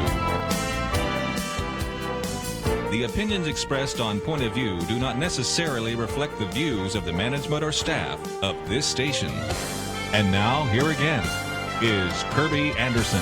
Continue for a little bit longer investigation into Judge Kavanaugh. What does he believe and what kind of person is he? We've already had a chance to talk with Brad Dacus of the Pacific Justice Institute, and we now bring to the microphone Justin Walker. We have posted information about him as well as an article that appeared on the whole issue of Justice Kavanaugh and how that made an impression on Justin Walker. He is a graduate of Duke University and Harvard Law School, practiced appellate law in Washington, D.C., clerk for both Judge Brett Kavanaugh and then later Justice Anthony Kennedy, serves as an assistant professor at the University of Louisville Brandeis School of Law. Justin, thank you for joining us today here on Point of View. Thank you very much for having me on. I really appreciate you not only giving us some information about this, but we've also posted an article. And one of the things that at least the person writing about you said is that you had such a positive impression and experience under Judge Kavanaugh, I guess I should say. He's going to be, I think, the Supreme Court Justice, but we'll make him Judge Brett Kavanaugh. So tell us a little bit more about that experience, if you would. Oh, my goodness. Well, I got to spend a year in Judge Kavanaugh's chambers as a law clerk, and it was just a fantastic year, a fantastic learning opportunity. He is a real mentor and teacher. I first met Judge Kavanaugh when he taught a constitutional law class, and I took it as a second-year law student. He came for 2.5 weeks in the bitter cold of January to teach the class, so I figured he must really like teaching the Constitution in order to do that. Yes. And it was the best class I took. And then I was lucky enough to get a clerkship with him. And for any listeners who aren't kind of in the weeds of judicial clerkships, clerks serve for a year in a judge's chambers. There's usually 3 or 4 of them. And they assist the judge as the judge does research on a case, as the judge writes the case, really through the whole process. They're there to kind of be an agent for the judge and in some ways a lawyer for the judge. Working with Judge Kavanaugh, I saw somebody who is an extremely independent thinker, fair-minded about every case, someone who takes civility and collegiality extremely seriously. He has served with 17 different judges, and they are left, right, and center, and each of them considers Judge Kavanaugh to be a friend and someone deserving of their respect. I saw him with his wife and his kids. He used to have his clerks over for a Christmas party, and he adores his family. He coaches his little girls' basketball team. Yeah, he's a basketball coach as well. And as a matter of fact, I remember one of the favorite stories I heard of him when he was speaking at the Heritage Foundation. He was talking about at one point he was getting real frustrated with the girls, and at one point he shouts out, "You can't dribble through a zone press," and the whole stadium, the whole area just quieted. And so finally one of the girls on his daughter's team said, "He's speaking in his judge voice again." So, again, there's just some great Judge Kavanaugh stories. I just thought I'd share that one in case anybody hadn't heard that one, because I think it's such a cute look at a man who loved his kids, loved being a coach, and isn't just kind of one of these geeky law professors. I'm sure you've had 1 or 2 of those like that. He's just a real, genuinely nice person, isn't he? That's exactly right. On that issue, the last time I saw the judge, we had to push our morning meeting back because he had been up so late the night before watching the post-game coverage of the Washington Capitals Stanley Cup Hockey Championship. He's priorities. On the one hand, he's brilliant and has credentials like no one else in the country and may be the single most qualified nominee to the Supreme Court in generations. And on the other hand, he's a very humble, thoughtful, down-to-earth husband, father, mentor, everything. Let's, if we can, talk about that mentor part, because I read in this piece that was in the Louisville Courier-Journal that he has sent so many clerks to the Supreme Court. And that is something, because you know as well as I do that sometimes you could clerk for Judge Kavanaugh, but that doesn't mean that you would have a chance to clerk for a Supreme Court justice. But apparently he sent quite a number in that direction, hasn't he? He really has. He's had 48 clerks. 41 of them have gone on to clerk at the Supreme Court. which is a really pretty unparalleled record in that regard. I think it's also, important to remember that he has not just sent clerks to judges who were appointed by Republicans. He has sent clerks to conservative justices, for sure, but also to moderate justices and to liberal justices like Breyer and Sotomayor and Kagan and Stevens. And I think that shows that he really is respected by liberal, conservative, moderate judges, lawyers, all across the city and across the country. And that's one of the things that I heard early on as a possible criticism from conservatives, that some of his law clerks actually ended up with liberal justices on the Supreme Court. And so it just illustrates again that if we didn't have such a politicized environment right now, are you on my team or their team, we would not even have gone through anything other than just a perfunctory confirmation process in years past. But because, as you well know, Justin, this has become very politicized. This is going to be a contentious nomination when it really shouldn't be, at least in light of where we've come from in terms of our history. I was doing some research on this question just this afternoon, actually, before now, and I was looking at Federalist 76. I wrote a blog post in part about this, and Alexander Hamilton says there that the Senate does have an important role when it comes to advice and consent, but at no point does he say the Senate should be inquiring into what a judge's politics are or how a judge might decide a particular case in the future. Instead, he talks about a judge's qualifications and a judge's character. And he says that the Senate is really meant to be a check on presidents who appoint nominees based on cronyism or favoritism, based on, a nominee who's going to be corrupt or a nominee who is really just kind of unqualified. And, my goodness, I think when it comes to qualifications, I haven't heard anybody question Judge Kavanaugh's qualifications. When it comes to character, he has so many character witnesses, we'd be here all day if we said all the things that all the people love about him. And so, I think if people are going to take an open mind, I think they're going to really find somebody they can support. I would think so. And since you mentioned that, one of the other pieces we posted today is not only a piece by Brad Dacus, as well as the article about you, Justin Walker, but also one by Cal Thomas. And I love his opening line. If Alexander Hamilton had been nominated for a seat on the U.S. Supreme Court today, Democrats would likely oppose him. And then he starts quoting from Federalist Paper 78. So again, I think that shows you how politicized some of that has become.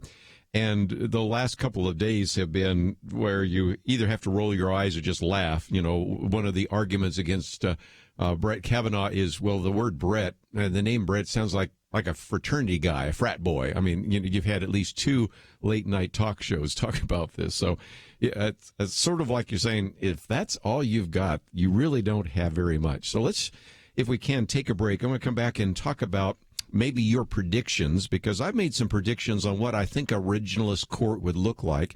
And I know that you've made some predictions. Again, we can sometimes find out that those predictions don't turn out. But what about things like school prayer, Second Amendment, the issue of pro-life, affirmative action, the whole issue of compelled speech, some of the cases that came down this time by Justice Kennedy, in which he was either writing the majority opinion or in some cases, like, for example, in the California case, a concurring opinion and some of that. But also, let's, if we can, open up the phones to give you a chance to ask a question. We'll have a lot more opportunity to interact with you by phone in the next hour. But if you had a particular question of Justin Walker, since he has a chance and has had a chance to get to know Judge Kavanaugh, I'll certainly give you a chance to ask those questions as well. So 1-800-351-1212 if you'd like to ask a question about the temperament, the qualifications, the character, or even some of the judicial opinions by Judge Kavanaugh. We'll certainly give you that opportunity. And if you would like to know more about Justin Walker, we have information about him on our website, and also this article that appeared in the Louisville Courier Journal, which was actually kind of a USA Today kind of summary of some of this. and we'll come back and look at a couple of very important issues. What could this originalist court under Judge Kavanaugh, that would be then Justice Kavanaugh, really look like? And how was he influenced in part by Justice Kennedy, as was Neil Gorsuch? So we have a lot to cover still, but if you'd like to join the conversation, we'll certainly give you that opportunity. 1-800-351-1212. Let me also encourage you to go to the website to find some of these articles today. Also a video on the importance of praying for this nomination and a chance for you to sign up if you have not done so, because we encourage you to pray for Judge Kavanaugh, his family, and even for the senators involved in the confirmation process. Let's take a break. We'll continue our conversation right after this.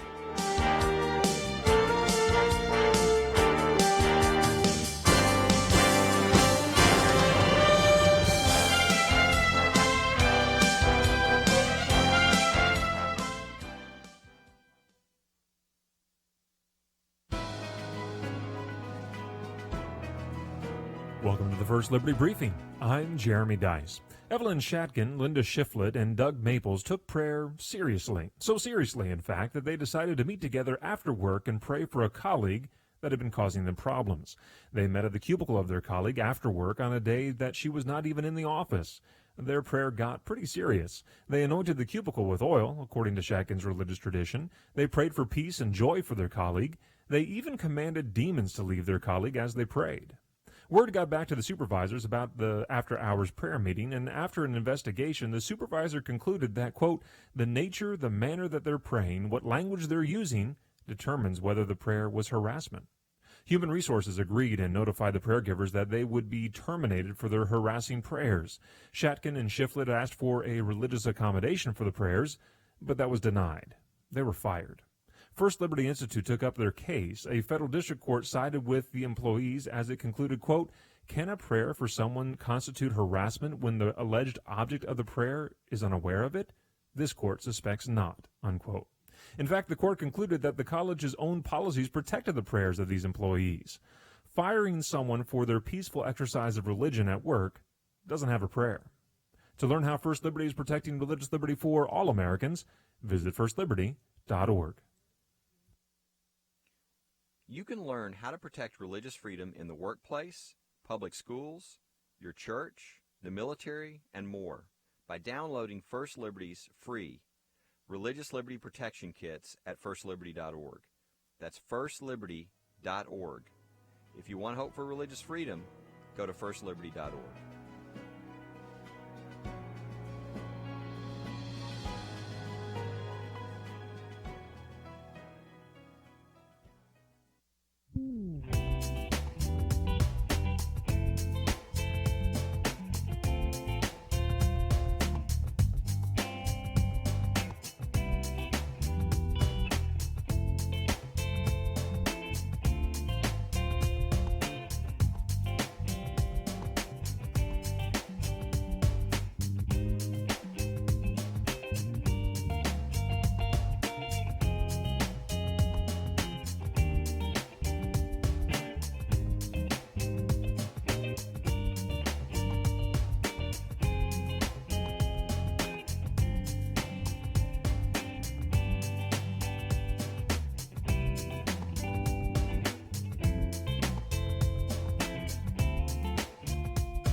Now, back to Point of View, your listener-supported source for truth. Justin Walker with us for a few more minutes. Again, assistant professor at the University of Louisville, Brandeis School of Law. And Justin, one of the things I want to talk about for just a minute, we won't spend lots of time on it, is how this could affect the election. My argument is, and I want to see if you would agree, this puts some of our Democratic candidates for the U.S. Senate in a difficult situation if they're in a red state or a state that was carried heavily by Donald Trump. Because on the one hand, there's nothing that would say that they could really justify voting against Judge Kavanaugh in terms of his credentials, his character, his judicial temperament. But on the other hand, if he wants to appeal to especially some of the more radical elements of the Democratic Party, he would be forced to vote against that individual, and then if indeed he or she did so, might lose that election. What's your thought about this? I really hope that every senator, especially Democratic senators from red states, will keep an open mind about Judge Kavanaugh and listen to their constituents. I suspect that, I'm certainly not a political scientist, but I suspect that voters in West Virginia, in Indiana, in North Dakota, all have Democratic senators who are up for re-election this fall. I suspect the voters in those states really do want an impartial judge who will decide cases based on the law and not based on policy or politics. And so if those senators vote against a nominee like Judge Kavanaugh, who has this deep, consistent, proven record of fidelity to the law, then, I think the voters of those states will not be pleased with any senators who vote against him. Again, one of the things that we hear so often is, especially from the left right now, is that this is going to be a runaway court. And yet I get the sense that Judge Kavanaugh is, to use a phrase that John Roberts used, is kind of like an umpire. He's like a referee. And that individuals that are originalists, and by that I mean somebody that looks at the original intent of the Constitution, aren't going to wrench the Constitution or various issues in a particular area or direction, because they're really just trying to be impartial judges and do, in a sense, what Alexander Hamilton expected that the Supreme Court would do as he was writing some of those pieces in the Federalist Papers. Wouldn't you agree?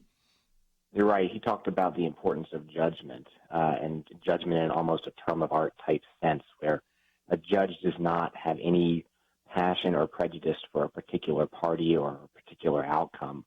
I think that's exactly the kind of judge that Judge Kavanaugh is. If you look at his record, it's measured, it's impartial, it's even-handed. It shows fidelity to precedents, it shows fidelity to text and history. He really is a lawyer's lawyer who reveres the Constitution. And I think, again, if people are open-minded and take a look at his record, I think they're going to really like what they see.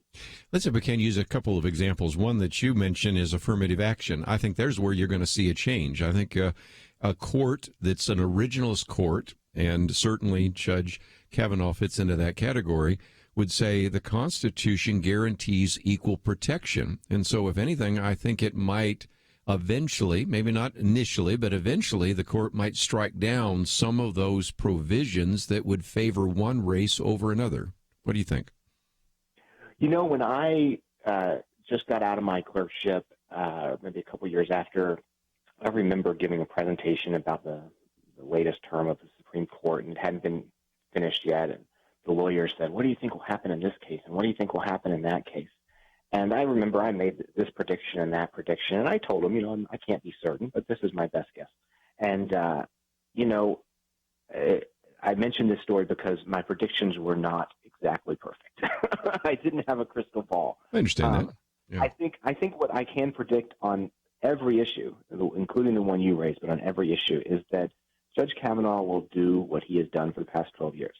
And that is, he's going to look at the text of the Constitution. He's not going to care about which political party it helps or it hurts. And from that text, he's going to consider precedent and history and structure, and he's going to just dive deep and try to figure out what the law means. And so that is the only kind of prediction that I feel really confident in making, is that if the law is on your side, you're going to really like the outcome that Judge Kavanaugh reaches. And it seems to me that if indeed he's going to hold to precedents, some of our listeners want to know about Second Amendment. Well, you have the Heller case, you have the McDonald case, you have Antonin Scalia saying that you have a right to own weapons that are in common use and lawful purposes. So it does seem to me that if you see kind of the direction the court was going under Anthony Kennedy, I think the court's going to continue in that general direction under a Justice Brett Kavanaugh, because in some respects he holds to those precedents and holds to those ideas and wants to continue to look at the text of the Constitution and apply it fairly to all parties in all situations. Oh, I think if your readers can take a look at a great opinion Judge Kavanaugh wrote, it's 52 pages long. It's not for the faint of heart. It's all about the Second Amendment, and it was actually brought by Heller himself, the litigant who went all the way up to the Supreme Court. This was a few years later. Judge Kavanaugh takes a look at the Supreme Court's precedent in Heller. He refers to a lot of the language in Heller that you just referred to right there. So, and he really writes what is probably the most thoughtful and thorough examination of the Second Amendment that any federal judge has ever written, maybe in the history of federal courts. And in particular, it's an opinion that conservative justices like Justice Thomas have cited when they have been writing some of these opinions about whether the court should take a particular case from the lower courts about the Second Amendment. So it's a very strong opinion that Judge Kavanaugh writes, and it shows a number of things about him. It shows how much he cares about precedent, including the Heller precedent. It shows that he cares about history. He really does a pretty in-depth historical explanation, investigation of the founding era. And then it also shows that he's already been something of a leader within the federal courts, so much so that conservative Supreme Court justices have been citing his work. So again, I just appreciate the work that you're doing, and I guess you were on the Federalist Society there in Harvard, and we've certainly quoted from some of the individuals there, and appreciate the work that you're doing there in the law school. And I thank you so much for giving us some time today to give us not only kind of a historical and personal look at this individual, but also some of the legal evaluation as well. So thank you for giving us some time here today on Point of View. Thank you for your time. It's been my pleasure. Well, let's take a break, and when we come back, let's open up the phones. I know some of you have some comments about Judge Kavanaugh, or maybe you have some questions. I also want to read a little bit from the piece that I mentioned by Cal Thomas, which we posted. Thought it'd be kind of fun. And then get into a couple of other issues as well. One that I've posted here on liberal outrage is all the rage, and what that might mean in terms of the court, and also just maybe a few of my predictions, recognizing, again, none of us have a perfect analysis of what the court might look like, but I want to give you a little bit of a sense of what I think an originalist court might look like and how that will play itself out. So those are some topics I want to put in our last hour together. And if you'd like to join the conversation, maybe you agree or disagree, have some questions, been reading a little bit more about this, or just wondering what the court will do in the future, let's open up the phones. An open line in this last hour, 1-800-351-1212, 1-800-351-1212. Also, if you'd like to know a little bit more about a couple of the guests we've had this hour, we have, again, a link to Brad Dacus, and the Pacific Justice Institute, and also a link to Justin Walker, assistant professor at the University of Louisville Brandeis School of Law. We have a lot more to cover, and if you'd like to be part of that conversation, 1-800-351-1212. We'll be right back. In an age of fake news, getting good information is vital. Point of View works to bring you that each and every day. But as Diane in Arkansas illustrates, passing that information along, educating others, is something you can help with. Diane is a college professor. She influences the next generation, and she wrote, "Thank you for your informative letter. I used some of your quotes when I was teaching the Declaration of Independence in my literature class." Diane, like so many, hopefully like you, is taking what she received from Point of View in letters, online, through our app, on the air, and rebuilding truth in this post-truth culture. All of that takes a team.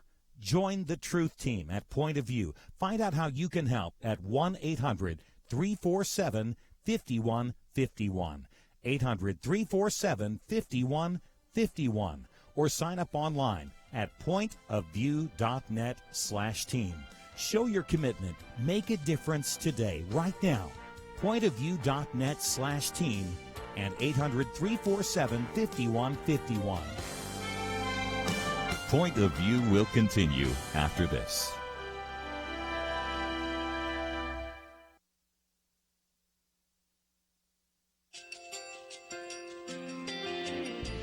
I just want to thank you so much for all the wonderful programming you have. You're just absolutely fantastic. I recently started listening to Point of View, and I really found it interesting because of the different subjects you cover. Thank you for that. I really appreciate everything that you do in keeping us informed. Thank you, Kerby, for everything that you've been doing. I appreciate all the work that you're doing, advocating for the Word of God. Thank you so much. Point of View, I think, is absolutely necessary because it's a Christian perspective, a biblical worldview perspective, and receive very current, up-to-date information about what is really going on, week to week in our culture, which is changing so rapidly, and yet it's morally sliding backwards. Yeah, I'm just, first of all, I thank you guys. Y'all's program is wonderful, and enjoy it every day. I learn so much every time I listen to it.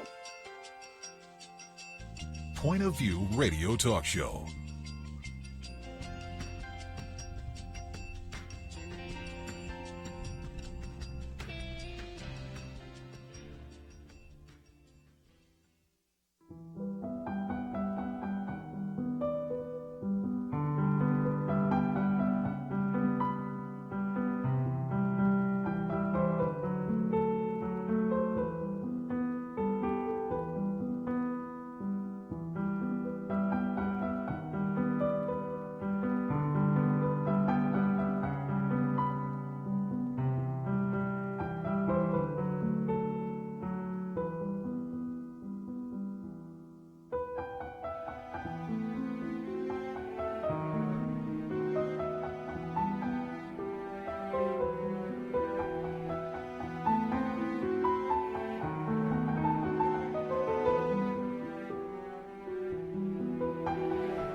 Hi, this is Kerby Anderson. Each day we take on the tough issues and provide a biblical perspective to them. The topics we cover are wide-ranging. Apologetics, theology, prophecy, creation and evolution, intelligent design, marriage, family, child-rearing, the millennial generation, trends in society, politics, economics, business, religious liberty, the Constitution, public policy, foreign policy, military policy, tensions in the Middle East, abortion, homosexuality, pornography, sexual ethics, media, technology, history, and America's godly heritage. We talk about anything that affects your faith, your family, or your freedom. So don't go anywhere, because Point of View continues right now.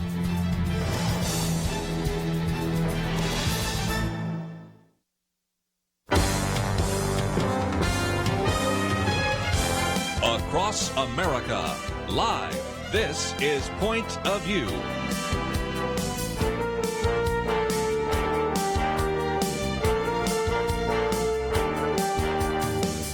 And now, Kerby Anderson. Last hour today, if you'd like to join our conversation, 1-800-351-1212. I want to spend a little more time just talking about Brett Kavanaugh briefly, because I've posted a piece by Cal Thomas. Also a piece that came out today in the Wall Street Journal about Kavanaugh and King Trump. You've got to read that. And then one of the articles will move on to liberal outrage is all the rage, and how this is getting to be a really dangerous political environment. Before we're done this hour, we'll spend some time talking about Donald Trump and Vladimir Putin, because they've been in Russia, and what that might mean. At any point, if you've got a comment or a question, we would welcome your phone calls. 1-800-351-1212. Cal Thomas wrote this piece called The Brett Kavanaugh Nomination, and he said, if Alexander Hamilton had been nominated for a seat on the U.S. Supreme Court, Democrats would likely oppose him. And he says about the court, Hamilton said, quote, a limited constitution can be preserved in practice no other way than through the medium of courts of justice, whose duty it must be to declare all acts contrary to the manifest tenor of the Constitution void. Without this, all the reservations of particular rights or privileges would amount to nothing. To deny this would be to affirm that men acting by virtue of powers may not only do what their powers do not authorize, but what they forbid. By the way, even as I was reading that, it's just a reminder again that when people said, people weren't really that smart back then. Oh, yeah? You try to read through the Federalist Papers. Just try to make your way through Madison's Federalist Paper number 10, Madison's Federalist Paper number 51, or in this case, Hamilton's Federalist Paper number 78. And at the end say, these are really bright people. Matter of fact, I have to read some of these sentences twice to get exactly what they mean, partially because the way English was composed in the 19th or 18th century is a little different than it's composed in the 21st century. But again, I think you can get a sense of their intelligence. But anyway, Cal Thomas says in Federalist Paper number 78, Hamilton said the judiciary branch of the proposed government would be the weakest of all three branches because it had no influence over either the sword or the purse, no direction either of the strength or the wealth of the society. It may truly be said to have neither force nor will, but merely judgment.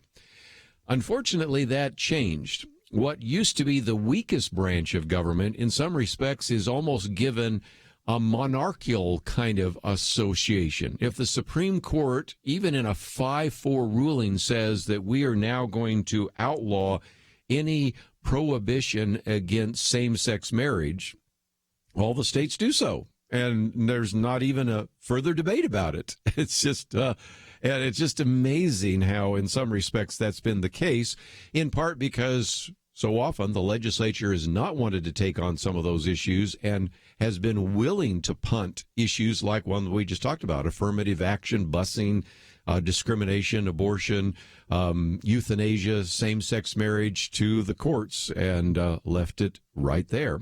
But Cal Thomas goes on to say, today, however, the judiciary seems to have surpassed Congress and rival even the executive branch, as it has, particularly in the last century, assumed powers unto itself that the Constitution's framers never intended.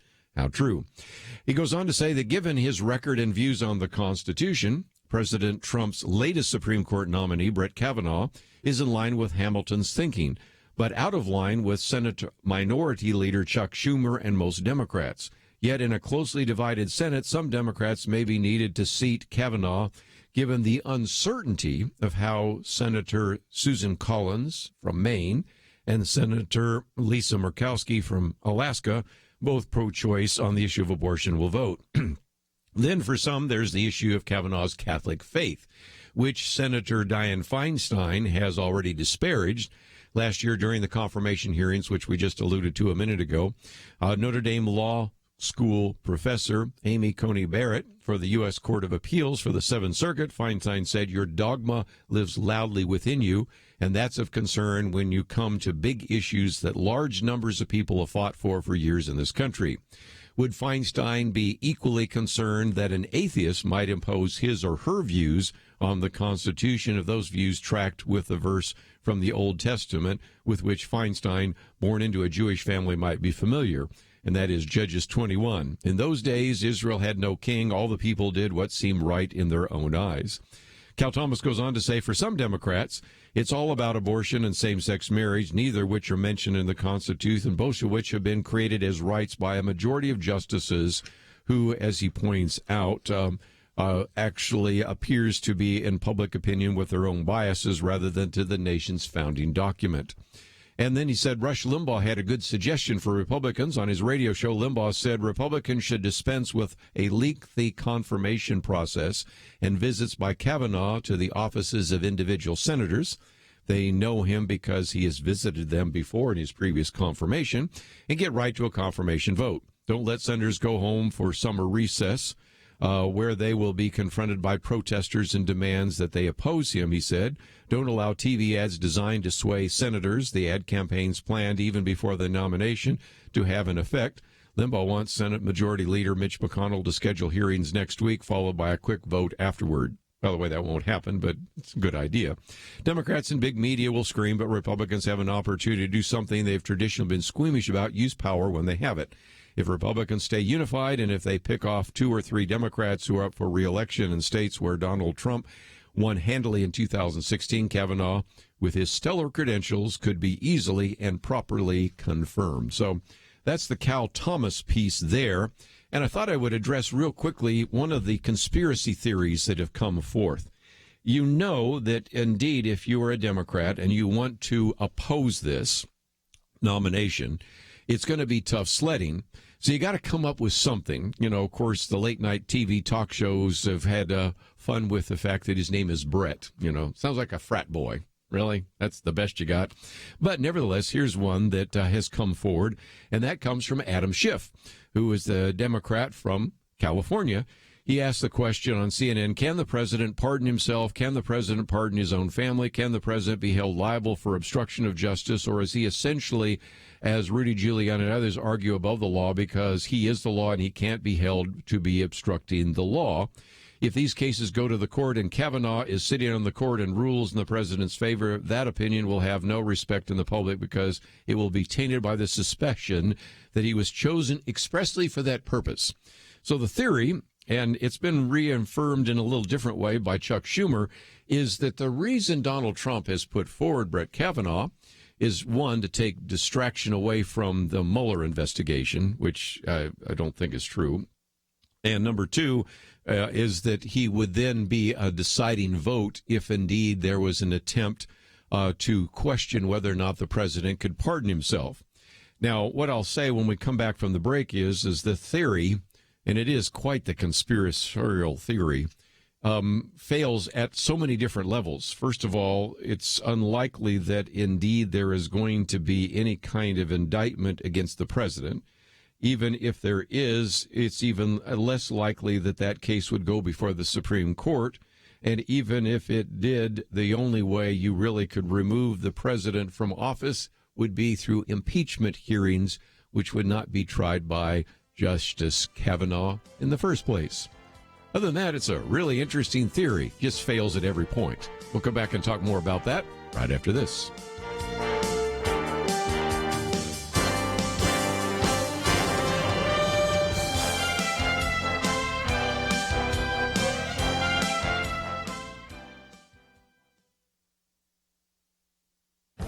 This is Viewpoints with Kerby Anderson. Let me give you some advice. The next time you hear a media report of a hate crime by a conservative or Trump supporter, wait a day and see if it is a hoax. John Hawkins lists 10 examples of hate crimes that turned out to be scams. Elizabeth Nolan Brown documents in Reason that there is no violent hate crime wave in Trump's America. Kevin Williamson, writing in the National Review, talks about fake hate crimes and fake hate, and there's even a fakehatecrimes.org website that documents these fake crimes in the hundreds. Juan Thompson, a left-wing journalist who was fired from his position at The Intercept, was in the news again for making a string of threats to Jewish community centers. Apparently, he was trying to frame his ex-girlfriend as a racist white girl. 3 black co-eds at the University of Albany said that they were attacked on a city bus by a group of white men using racial slurs. Hundreds came to a campus rally against racism based on their false report. Surveillance videos contradicted their account, as did statements by fellow passengers. Actually, they were the aggressors who hit a 19-year-old white woman on the bus. Muslim women at the University of Louisiana, the University of Michigan, and the University of New Mexico made false claims that they were attacked and had their head coverings pulled off. In a number of cases, we don't know the names of some of these hijab hoaxers, and frankly, I don't think we should be protecting the identities of people who file false police reports. A student at Beloit College reported anti-Muslim graffiti on his door and outside his dorm room, but after police investigated, they found that he perpetrated the fraud himself. The news media will continue to report each of these incidents, but that doesn't mean you don't have to wonder if many of them are frauds and nothing more than fake hate crimes. I'm Kerby Anderson, and that's my point of view.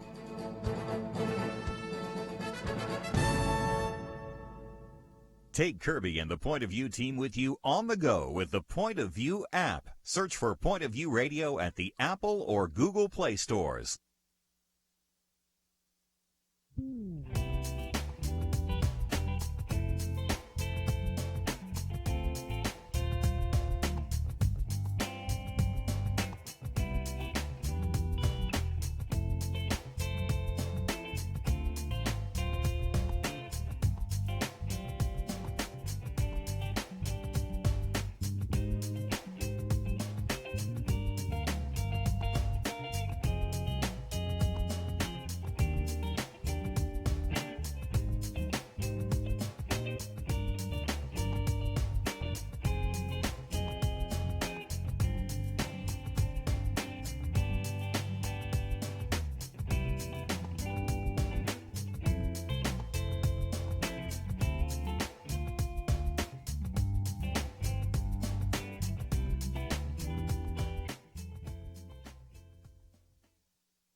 You're listening to Point of View, your listener-supported source for truth. Back once again, if you'd like to join our conversation, 1-800-351-1212. Just another minute or two with Kavanaugh and King Trump that appeared in the Wall Street Journal. And the conspiracy theory that's kind of played out at the moment is that Judge Kavanaugh was selected as a justice for the Supreme Court by Donald Trump so that Donald Trump would have a dependable vote on the court if indeed he pardons himself and then the pardon goes to the Supreme Court. It's the most bizarre conspiracy theory I've heard so far. But again, let's just let the editors of the Wall Street Journal dismantle it very quickly. They said none of this stands up for legal or political scrutiny. Mr. Trump wouldn't need to pardon himself unless he's indicted, and an opinion from the Justice Department's Office of Legal Counsel issued in 2000 says a sitting president can't be indicted. Mr. Mueller and Deputy Attorney General Rod Rosenstein, who supervise the special counsel, would have to ignore the opinion to indict Donald Trump. And that's not going to happen in light of what is certainly surfacing in terms of really no evidence anyway. They aren't likely to do that, but let's even assume that Mr. Trump pardoned himself preemptively, who would then have the standing to sue for a case to go through the courts. Congress couldn't sue because none of its Article I constitutional powers would be implicated. No average citizen could claim any concrete injury either. Mr. Mueller would have to indict first to claim injury, but then he's an inferior officer subject to the president's executive supervision. Mr. Trump could fire him, and there's zero chance this or the Supreme Court could say that he couldn't fire an inferior official under current law. And he goes on and on through all the arguments. One issue that could become a court case would be if Mr. Mueller subpoenas the president to testify and Mr. Trump refuses. Judge Kavanaugh has written in his private capacity he believes a citizen president could be spared from distracting legal inquiries that undermine his ability to do so. But Mr. Kavanaugh reaches no legal position or conclusions on the issue and suggests that Congress would have to pass a law deferring such matters. And so you go through all of those cases. And so, again, far from imposing a monarchy, they say, Judge Kavanaugh's legal record suggests he would be more skeptical of executive regulatory power than most liberal judges are today. His appellate opinions are highly skeptical of the doctrine of Chevron defenses that has given regulators wide latitude to rewrite the meaning of congressional statutes. Democrats who want to defeat Judge Kavanaugh will have to do better than suggesting that he favors a Trump monarchy. Don't you think? Well, anyway, I just thought that would be kind of an interesting piece. If anything, just the opposite, and that is if there is anything you can really discern from some of the opinions that come from Judge Kavanaugh, is that he believes in the separation of powers and certainly believes in a limited executive branch, and would be just the opposite of what's being asserted right now by some that are trying to come up with some kind of, if you will, conspiracy theory that actually explains why President Donald Trump actually picked Judge Kavanaugh to be on the Supreme Court.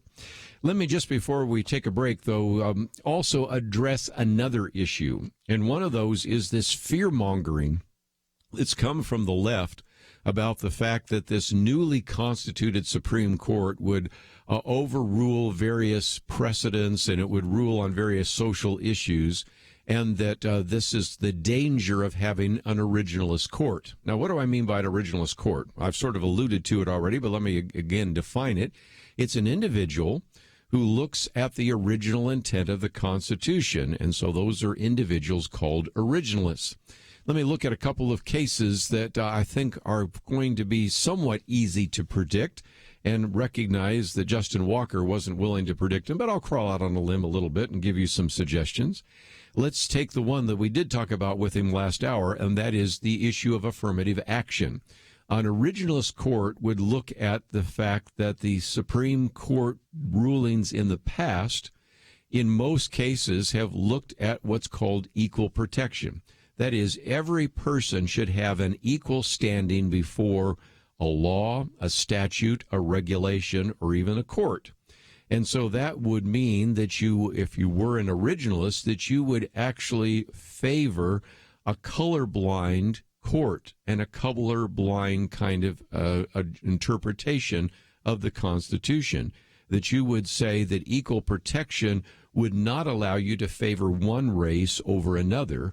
And so if anything, I think we could predict that an originalist court probably would eventually roll back some of the last remaining affirmative action items that have been in place for, in some cases, many decades. What about the gun laws? We talked about that a little bit with Justin Walker, and he gave us maybe a reading assignment. I'll do my best to see if I can find that article or that opinion. Apparently a 51-page opinion from Judge Kavanaugh on the Second Amendment. But again, an originalist court would go back and look at the Second Amendment and recognize that you already have two very important precedents. One is the Heller case out of Washington, D.C. The other is the McDonald case out of Chicago, and recognize that because the court has ruled in those cases and said that you could not prohibit an individual's right to keep and own arms, and that in particular there is a ruling by Justice Antonin Scalia that you have a right to own weapons that are in common use for lawful purposes. This would seem to actually argue against bans against certain kinds of weapons, so-called assault weapons or whatever, because an AR-15 or an AK-47 is different than a military-style weapon because it's semi-automatic. It's not an automatic weapon. And so I think you could make some pretty powerful arguments there. On the issue of abortion, we sort of already alluded to that, but let me come back to that, that again, it would take 4 justices to take a case. And it would be hard to even find how right now you would have those 4 justices. Yes, you'd have Clarence Thomas. Yes, you'd have Samuel Alito. But then you'd have to assume that you would also have John Roberts and Brett Kavanaugh.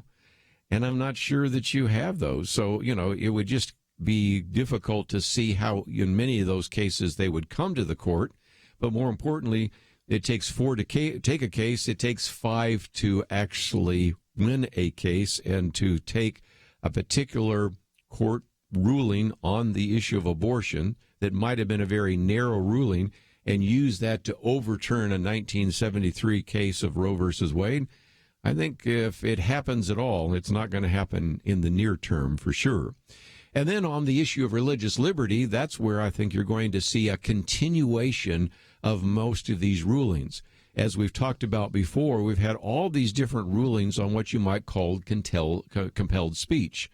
Compelled speech, as we've talked about on this program before, is the worst kind of anti-free speech. I mean, it's one thing to censor an individual, to prevent somebody from being able to express his or her opinion.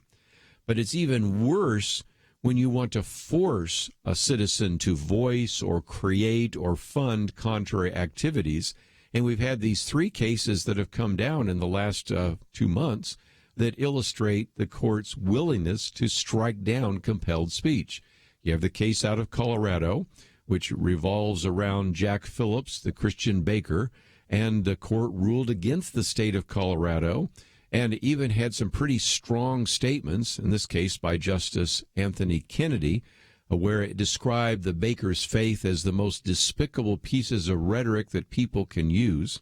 You have the case out of California, which was mandating that a pro-life pregnancy center must advertise for free abortions.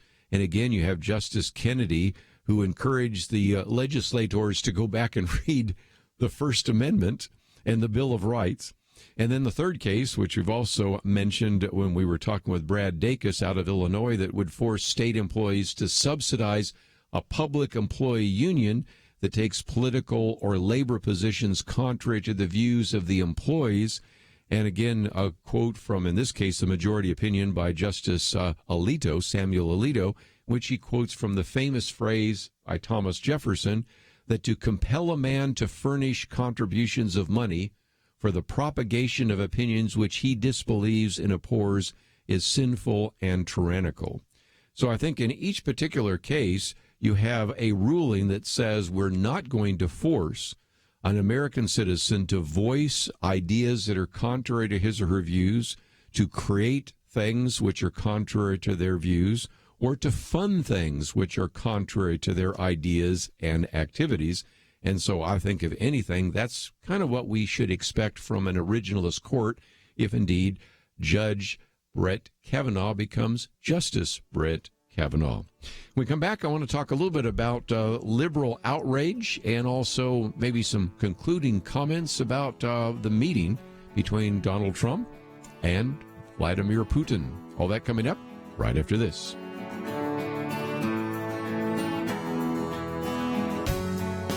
Is religious freedom still a cornerstone of the republic, or has it effectively been crushed by the forces of tolerance? America needs Christians to be informed and as unified as possible, applying God's wisdom to civic life. Point of view can be a key part of a successful mission. I believe in America. I believe God wants His best for us. We can face whatever the world throws at us as long as we stand together. If you have not signed on, please do it now. Support Point of View Radio today at pointofview.net. Set up your monthly gift by clicking the Truth Team 360 picture and then carefully follow the directions. Pointofview.net. By phone, you can give at 1-800-347-5151. 800-347-5151. Or mail that first donation to Point of View, Box 30, Dallas, Texas 75221. Box 30, Dallas 75221. Or call us 800-347-5151. Point of View will continue after this.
You are listening to Point of View. The opinions expressed on Point of View do not necessarily reflect the views of the management or staff of this station. And now, here again is Kerby Anderson. 10.5 hours. If you'd like to join our conversation, 1-800-351-1212. Want to focus for just a few minutes on the liberal outrage is all the rage. This is a piece I've posted by Derek Hunter. And I thought it was interesting because it got my attention because he said, every year, without fail, some conservatives say, why doesn't Saturday Night Live make fun of liberals the way they mock conservatives? You've probably heard that question before. Maybe you've thought about it or oftentimes wonder why you don't see other kinds of jokes or stories about those from late night talk shows and all the rest. And he says, the question makes sense on the surface. The show is hopelessly and joyously liberal because it's written by liberals. They happen to be in a perpetual state of anger. But he says there's another problem. And I love what he said. Even if Saturday Night Live wanted to mock liberals, it would be nearly impossible to do so. Not because there's nothing to mock. It's because they've already become a parody of themselves, and it's very difficult to parody a parody. There are times when we've, around this table, if you've listened to this program any length of time, said, we just can't make this stuff up. I mean, you just can't even imagine that what we're talking about really is the case. A good example of that is there are so many times when Kelly Shackelford will come in here on Friday and tell us about a case that we're going to talk about. And I'm certainly convinced that he must be pulling our leg. He must be kidding us. He must be trying to put us on because you can't imagine that somebody would do something like this, that somebody would say something like this, and that you would actually have people honestly believe that we need to cut off the arms of a cross to make it acceptable to individuals, or that somebody would actually honestly tell a woman praying in her own house that she doesn't have a right to pray in her own house. You just can't believe that there would be people like that. But there are. And this is, I think, the point that Derek Hunter is saying in his piece. He says there isn't an issue in the news that doesn't have some band of left-wing mutants marching down the street, screeching some recycled 1960s chant of, hey, hey, ho, ho, something or other has got to go. He said, how do you parody that? How do you make fun of that? He says Democrats just nominated a rabid socialist over someone who was in line to be their leader in Congress. Then the chairman of their party called her the future of it. The only way to parody that is to have a skit with Che Guevara as the head of the Democratic National Committee.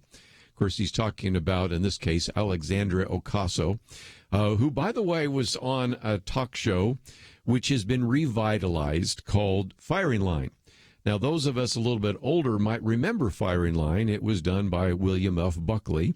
And now they have, was it Margaret Hoover, I guess, is doing it. She was supposed to be on the program a while back with us and is hardly the female example of William F. Buckley. But nevertheless, the point that was being made is that when she began, that is, our nominee now for Congress has been investigating this whole issue of Israel and the Palestinian situation, admitted after about a couple of minutes of rambling about Israel occupying Palestine, which is not a country, and it isn't occupying, and talking about settlements, to finally say, I'm no expert on all of this. But nevertheless, like he said, it's kind of hard to parody a rabid socialist who has actually kicked out a person that would be third in line to be Speaker of the House. That itself is almost a parody of itself. So how do you parody a parody, as he said? Well, then he talks about another one, the mob calling for the abolition of Immigration and Customs Enforcement, known as ICE, is one thing. But it's also to be expected those who despise the concept of borders and capitalism. But to have prominent members of Congress and possible presidential nominees publicly jump on board is beyond parody. It's pandering from behind. He said Saturday Night Live couldn't mock a mockery like that if it wanted to. The real thing beats them to the punch every time. By the way, I just thought I might mention, this is something else. There is a piece of legislation that was introduced to Congress to actually abolish ICE. And so the Republican leadership in the House of Representatives said, I know, we're going to call your actions on this. We're going to actually bring this piece of legislation up and force you to vote on it. And the Democrats were horrified. They wanted to file the bill, but know full well it would never be brought up. And the Republicans said, we're just going to call your bluff on this and see, do you really want to abolish immigration and customs enforcement, ICE? Because all sorts of people are running around with signs. You've probably seen them. Abolish ICE, or ICE is a terrorist activity or organization. And now when you have presidential candidates wanting to abolish ICE, you got to really see where that's going to go in the future. But nevertheless, he also has another one. Derek Humphrey says, by the way, you couldn't even think to write a sketch about an immigrant from a war-torn country like the Congo climbing the Statue of Liberty to protest enforcing immigration laws, then praised former First Lady Michelle Obama while wearing a white supremacy is terrorism T-shirt. It actually happened in real life on the 4th of July, no less. And, of course, I wasn't around last week when that happened. But, again, just another one of these bizarre phenomenon that when we report it, you honestly have to sometimes wonder if we're making it up. Well, he says the skit would cause normal people to ask questions like, if you think this country is so awful, why would you choose to come here? But the radical left are not normal people. They cheer and nod in unison like a series of bobblehead dolls, he says, on a dashboard of a car driving down a dirt road. The other day I was walking through Reagan National Airport, and I heard somebody say, Kerby! And I look up, and it was Jerry Newcomb, and he had just been in Washington, D.C. I was flying through there on the way home, and he'd just been there, and he was actually presenting some material. And then he said afterwards that he had gone to the Smithsonian Museum for American History, and he said he was just sort of appalled. I've seen it before, but I guess this is the first time Jerry's seen it. We'll talk about that with him on Thursday, in which is it was going through all the history in every single element, in every single exhibit. It picked out perhaps the most negative part of American history. And he used one example, when it had the exhibit on World War II. I mean, maybe it had something here about the landing on D-Day. Maybe it had a few others. But the most prominent part of the exhibit was the Japanese internment. And again, I said, well, that's just like what a lot of young people get when they go to college campuses today. They only hear the negative. And Jerry was saying, as this one was the same thing, why would people leave war-torn countries? Why would they leave countries where there is terrorism and depression and discrimination to come to this country if this is just an evil country? But again, just a good example of a woman who was from the Congo, a war-torn President Donald Trump called it a certain kind of hole, but we'll leave it at that, and then climbs the Statue of Liberty because she doesn't like something that was happening in our immigration policies. But again, the point that he's making is that when we are talking about this, we are really, in many cases, talking about the fringe. He says the fringe is the edge of something attached to the center of something else, or at least it's supposed to be. But he says the Democratic Party has no center anymore. This, I suspect, came as a surprise even to its former leaders. In 2016, the party really thought Hillary Clinton would win the nomination in a walk, but she barely won it in a stumble, and the party needed to figure out some way to have her elected. Socialist Bernie Sanders exposed just how far left the Democratic Party has gone and how large the fringe has become. The idea that Ronald Reagan wouldn't be conservative enough to win the GOP nomination is a popular view in the liberal media circles because the party has moved so far to the right. But he says, really, it's the Democrats who couldn't nominate somebody like Bill Clinton, or John F. Kennedy would be chased out of the convention if he simply tried to speak today. So it's not so much the Republicans who have shifted to the right. It's actually the Democrats who have moved so far to the left that everything seems like it has run away. And I love the way he uses as analogy. If you've ever gotten into your car and you're just about ready to pull out, and all of a sudden the car next to you moves, you think you're moving, but it's really the other car that's moving. And I think it's a good illustration of exactly what's happened. Because the Democratic Party, and especially the so-called left, has moved so far to the left, from their perspective, the Republicans or the conservatives look like they've moved to the right. And in many cases, I think you could actually do an apples-to-apples comparison of platforms, say in 1960, and compare them to the most recent platform in 2016, and you would see that there is very little difference in some respects in the Republican platform, and there is a striking difference in the Democratic platform. Well, nevertheless, he goes through a lot of other pieces that he's talking about, including in something in his book called Outrage. But it's just a reminder that the liberal outrage is all the rage these days, and it's amazing how far left some in that party have moved. We'll be back right after this.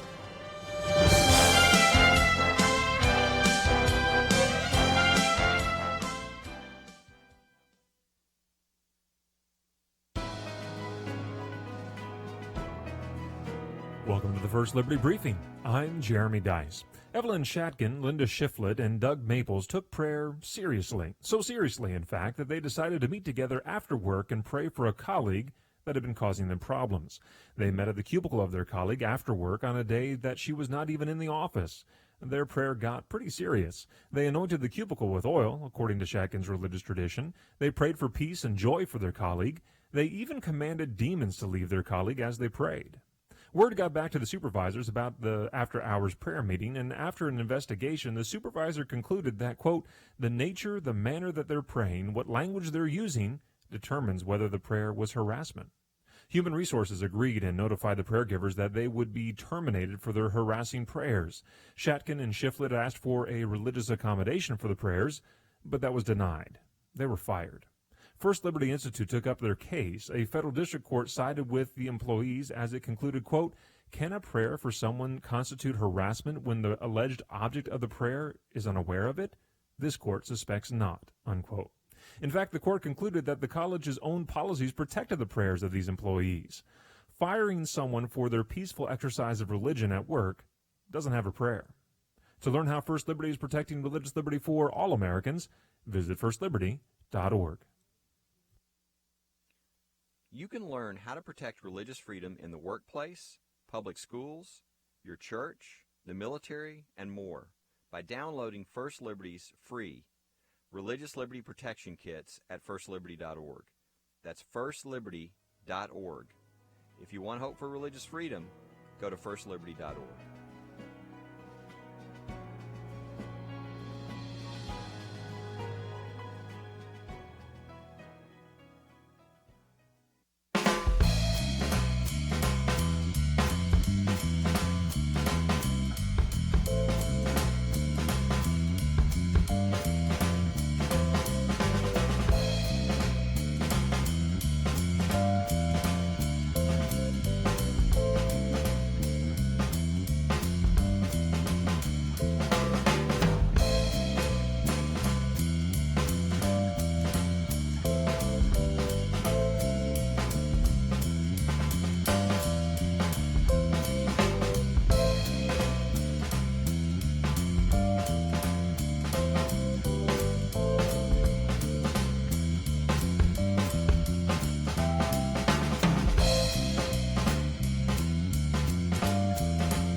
Now, back to Point of View, your listener-supported source for truth. After a few more minutes, let me just focus on the fact that, as he said in this piece, Derek Hunter, that you have individuals running for the presidency that are taking very strong stands, more liberal stands than we've ever seen any other Democratic candidate take. And an illustration of that is what used to be a stand or a position taken only by Senator Bernie Sanders is now being taken by Elizabeth Warren and a variety of other presidential candidates on the Democratic side. The first of that is, of course, single payer. That used to be called socialized medicine. Well, it's gone from the point where it is just held by Bernie Sanders to all the major candidates senators from Massachusetts, New Jersey, California, and others that are now considering running for the presidency have all pretty much adopted that. Number two is the idea of free college, which again was kind of a Bernie Sanders idea, and almost all of them are taking that particular view. And the third one is what's called universal basic income. Now, that one comes because of the issue of robotics and automation. My commentary that came out just a week ago, I thought I'd mention it since I wasn't on the air. It's called Robots and Jobs. And it, I think, illustrates what is happening, that there are individuals that are convinced that because we have this advancement in robotics and automation, that is going to put all sorts of people on the unemployment lines. Now, in the very first hour I had on our local show here, somebody was reminding us of the fact that we have a 3% growth in the economy, but only 1% growth in population. Doesn't take long to figure out that we have more jobs than we have people to fill those jobs. So obviously this is going to get back into the issue of immigration. But one report, for example, predicts that the future of robots appears to be a march towards rising inequality, falling wages, and higher unemployment. Jay Richards, who I hope we'll have on the program pretty soon, in his book, The Human Advantage, The Future of the American Work in an Age of Smart Machines, argues that there's going to be some disruption, obviously, with robotics and automation. But if you look back over these other revolutions, you'd have to say that if any kind of development in technology leads to unemployment, then the history of the Western world would be the history of permanent unemployment of the masses and a history of joblessness. And that hasn't been the case. But the solution that's coming now from some of these individuals running for the presidency, and let's face it, they're already running, even though we haven't even finished the midterm elections, is this idea of a universal basic income, because we are arguing that we're going to have robots and machines doing so much work that a lot of people won't really have jobs. So we're just going to have to find a way to, in a sense, expand our entitlement programs even further. Well, as I point out in my commentary, one obvious problem, it's called money. Right now, the government is going broke with all sorts of various entitlement programs. Expanding this is economically unrealistic. How are we going to pay millions more to individuals simply because we believe that some people will be put out of work? Now, the answer to a lot of individuals, though, is this. If you're a parent right now or a grandparent, you really need to tell your children or grandchildren, you know what? You probably want to prepare for a job that a robot in the future isn't going to do. And there are all sorts of jobs like that. And so that's where you really need to spend your time and effort so that you will never have to worry about having your job replaced by a robot. But nevertheless, that's a piece that I had come out last week and just thought I'd mention it because, again, it's an illustration of what were very extreme views held maybe only by Bernie Sanders, now becoming almost mainstream and part of what I think is going to be the next platform in the Democratic Party.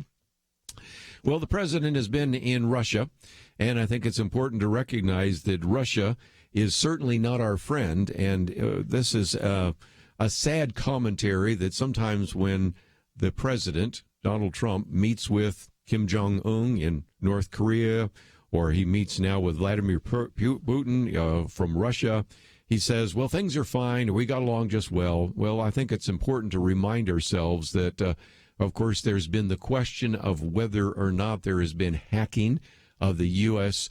election by Russian hackers. You have, of course, all sorts of various actions that have been taken by Russians.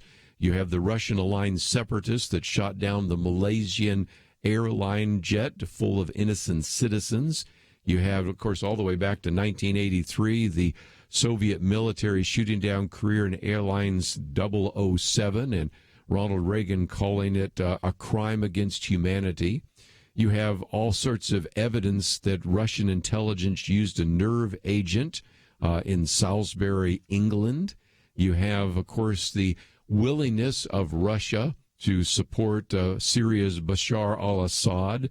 And it's been, I think, very obvious that even when we tried in the United Nations to actually have a strong statement against the actions of Syria, who was the country that actually brought a veto against those sanctions? Well, that was Russia. And, of course, you've had Russia that even in Syria fired at one point on American special forces, and those were Russian mercenaries.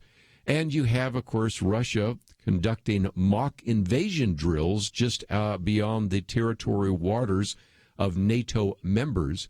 And so this is a country that we should certainly watch. I have no problem with the president meeting with the leaders of China or North Korea or Russia, but let's not convince ourselves that these are fine people. These are good people. No, they're not. And we need to look evil in the face. We need to call out evil, and we need to make sure that we don't assume that there is going to be some kind of reset button, as was suggested in the previous administration, that's going to make everything work so well.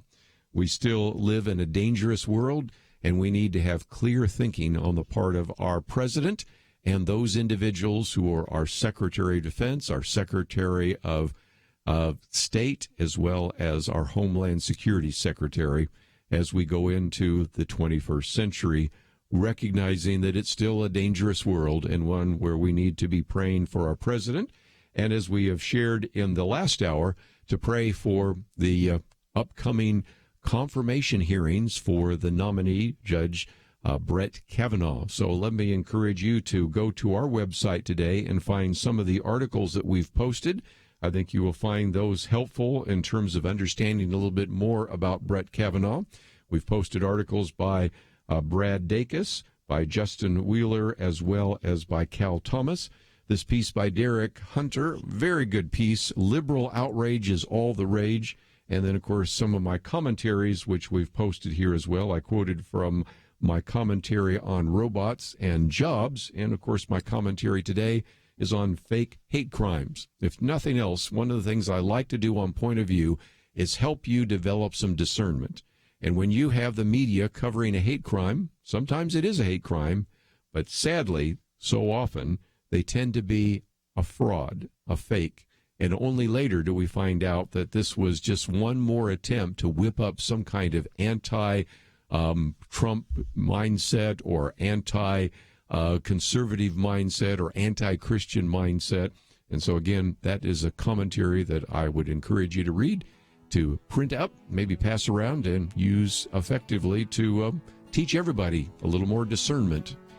We need to take a break, though, and we will come back tomorrow. We have a lot more to cover. I want to thank Andrew and Stephen for their help behind the scenes. We'll see you back here tomorrow, right here on Point of View. Point of View Radio has been changing lives for a generation. Listeners have been inspired to apply themselves in all kinds of ways, to stand up as lawyers defending the Constitution and freedom, to start Christian schools, training up a new generation, to launch ministries on college campuses, even to run for and serve in Congress. So again, what are you doing to make a positive change? One way to start today is to join the Truth Team, Truth Team 360, and help us change lives.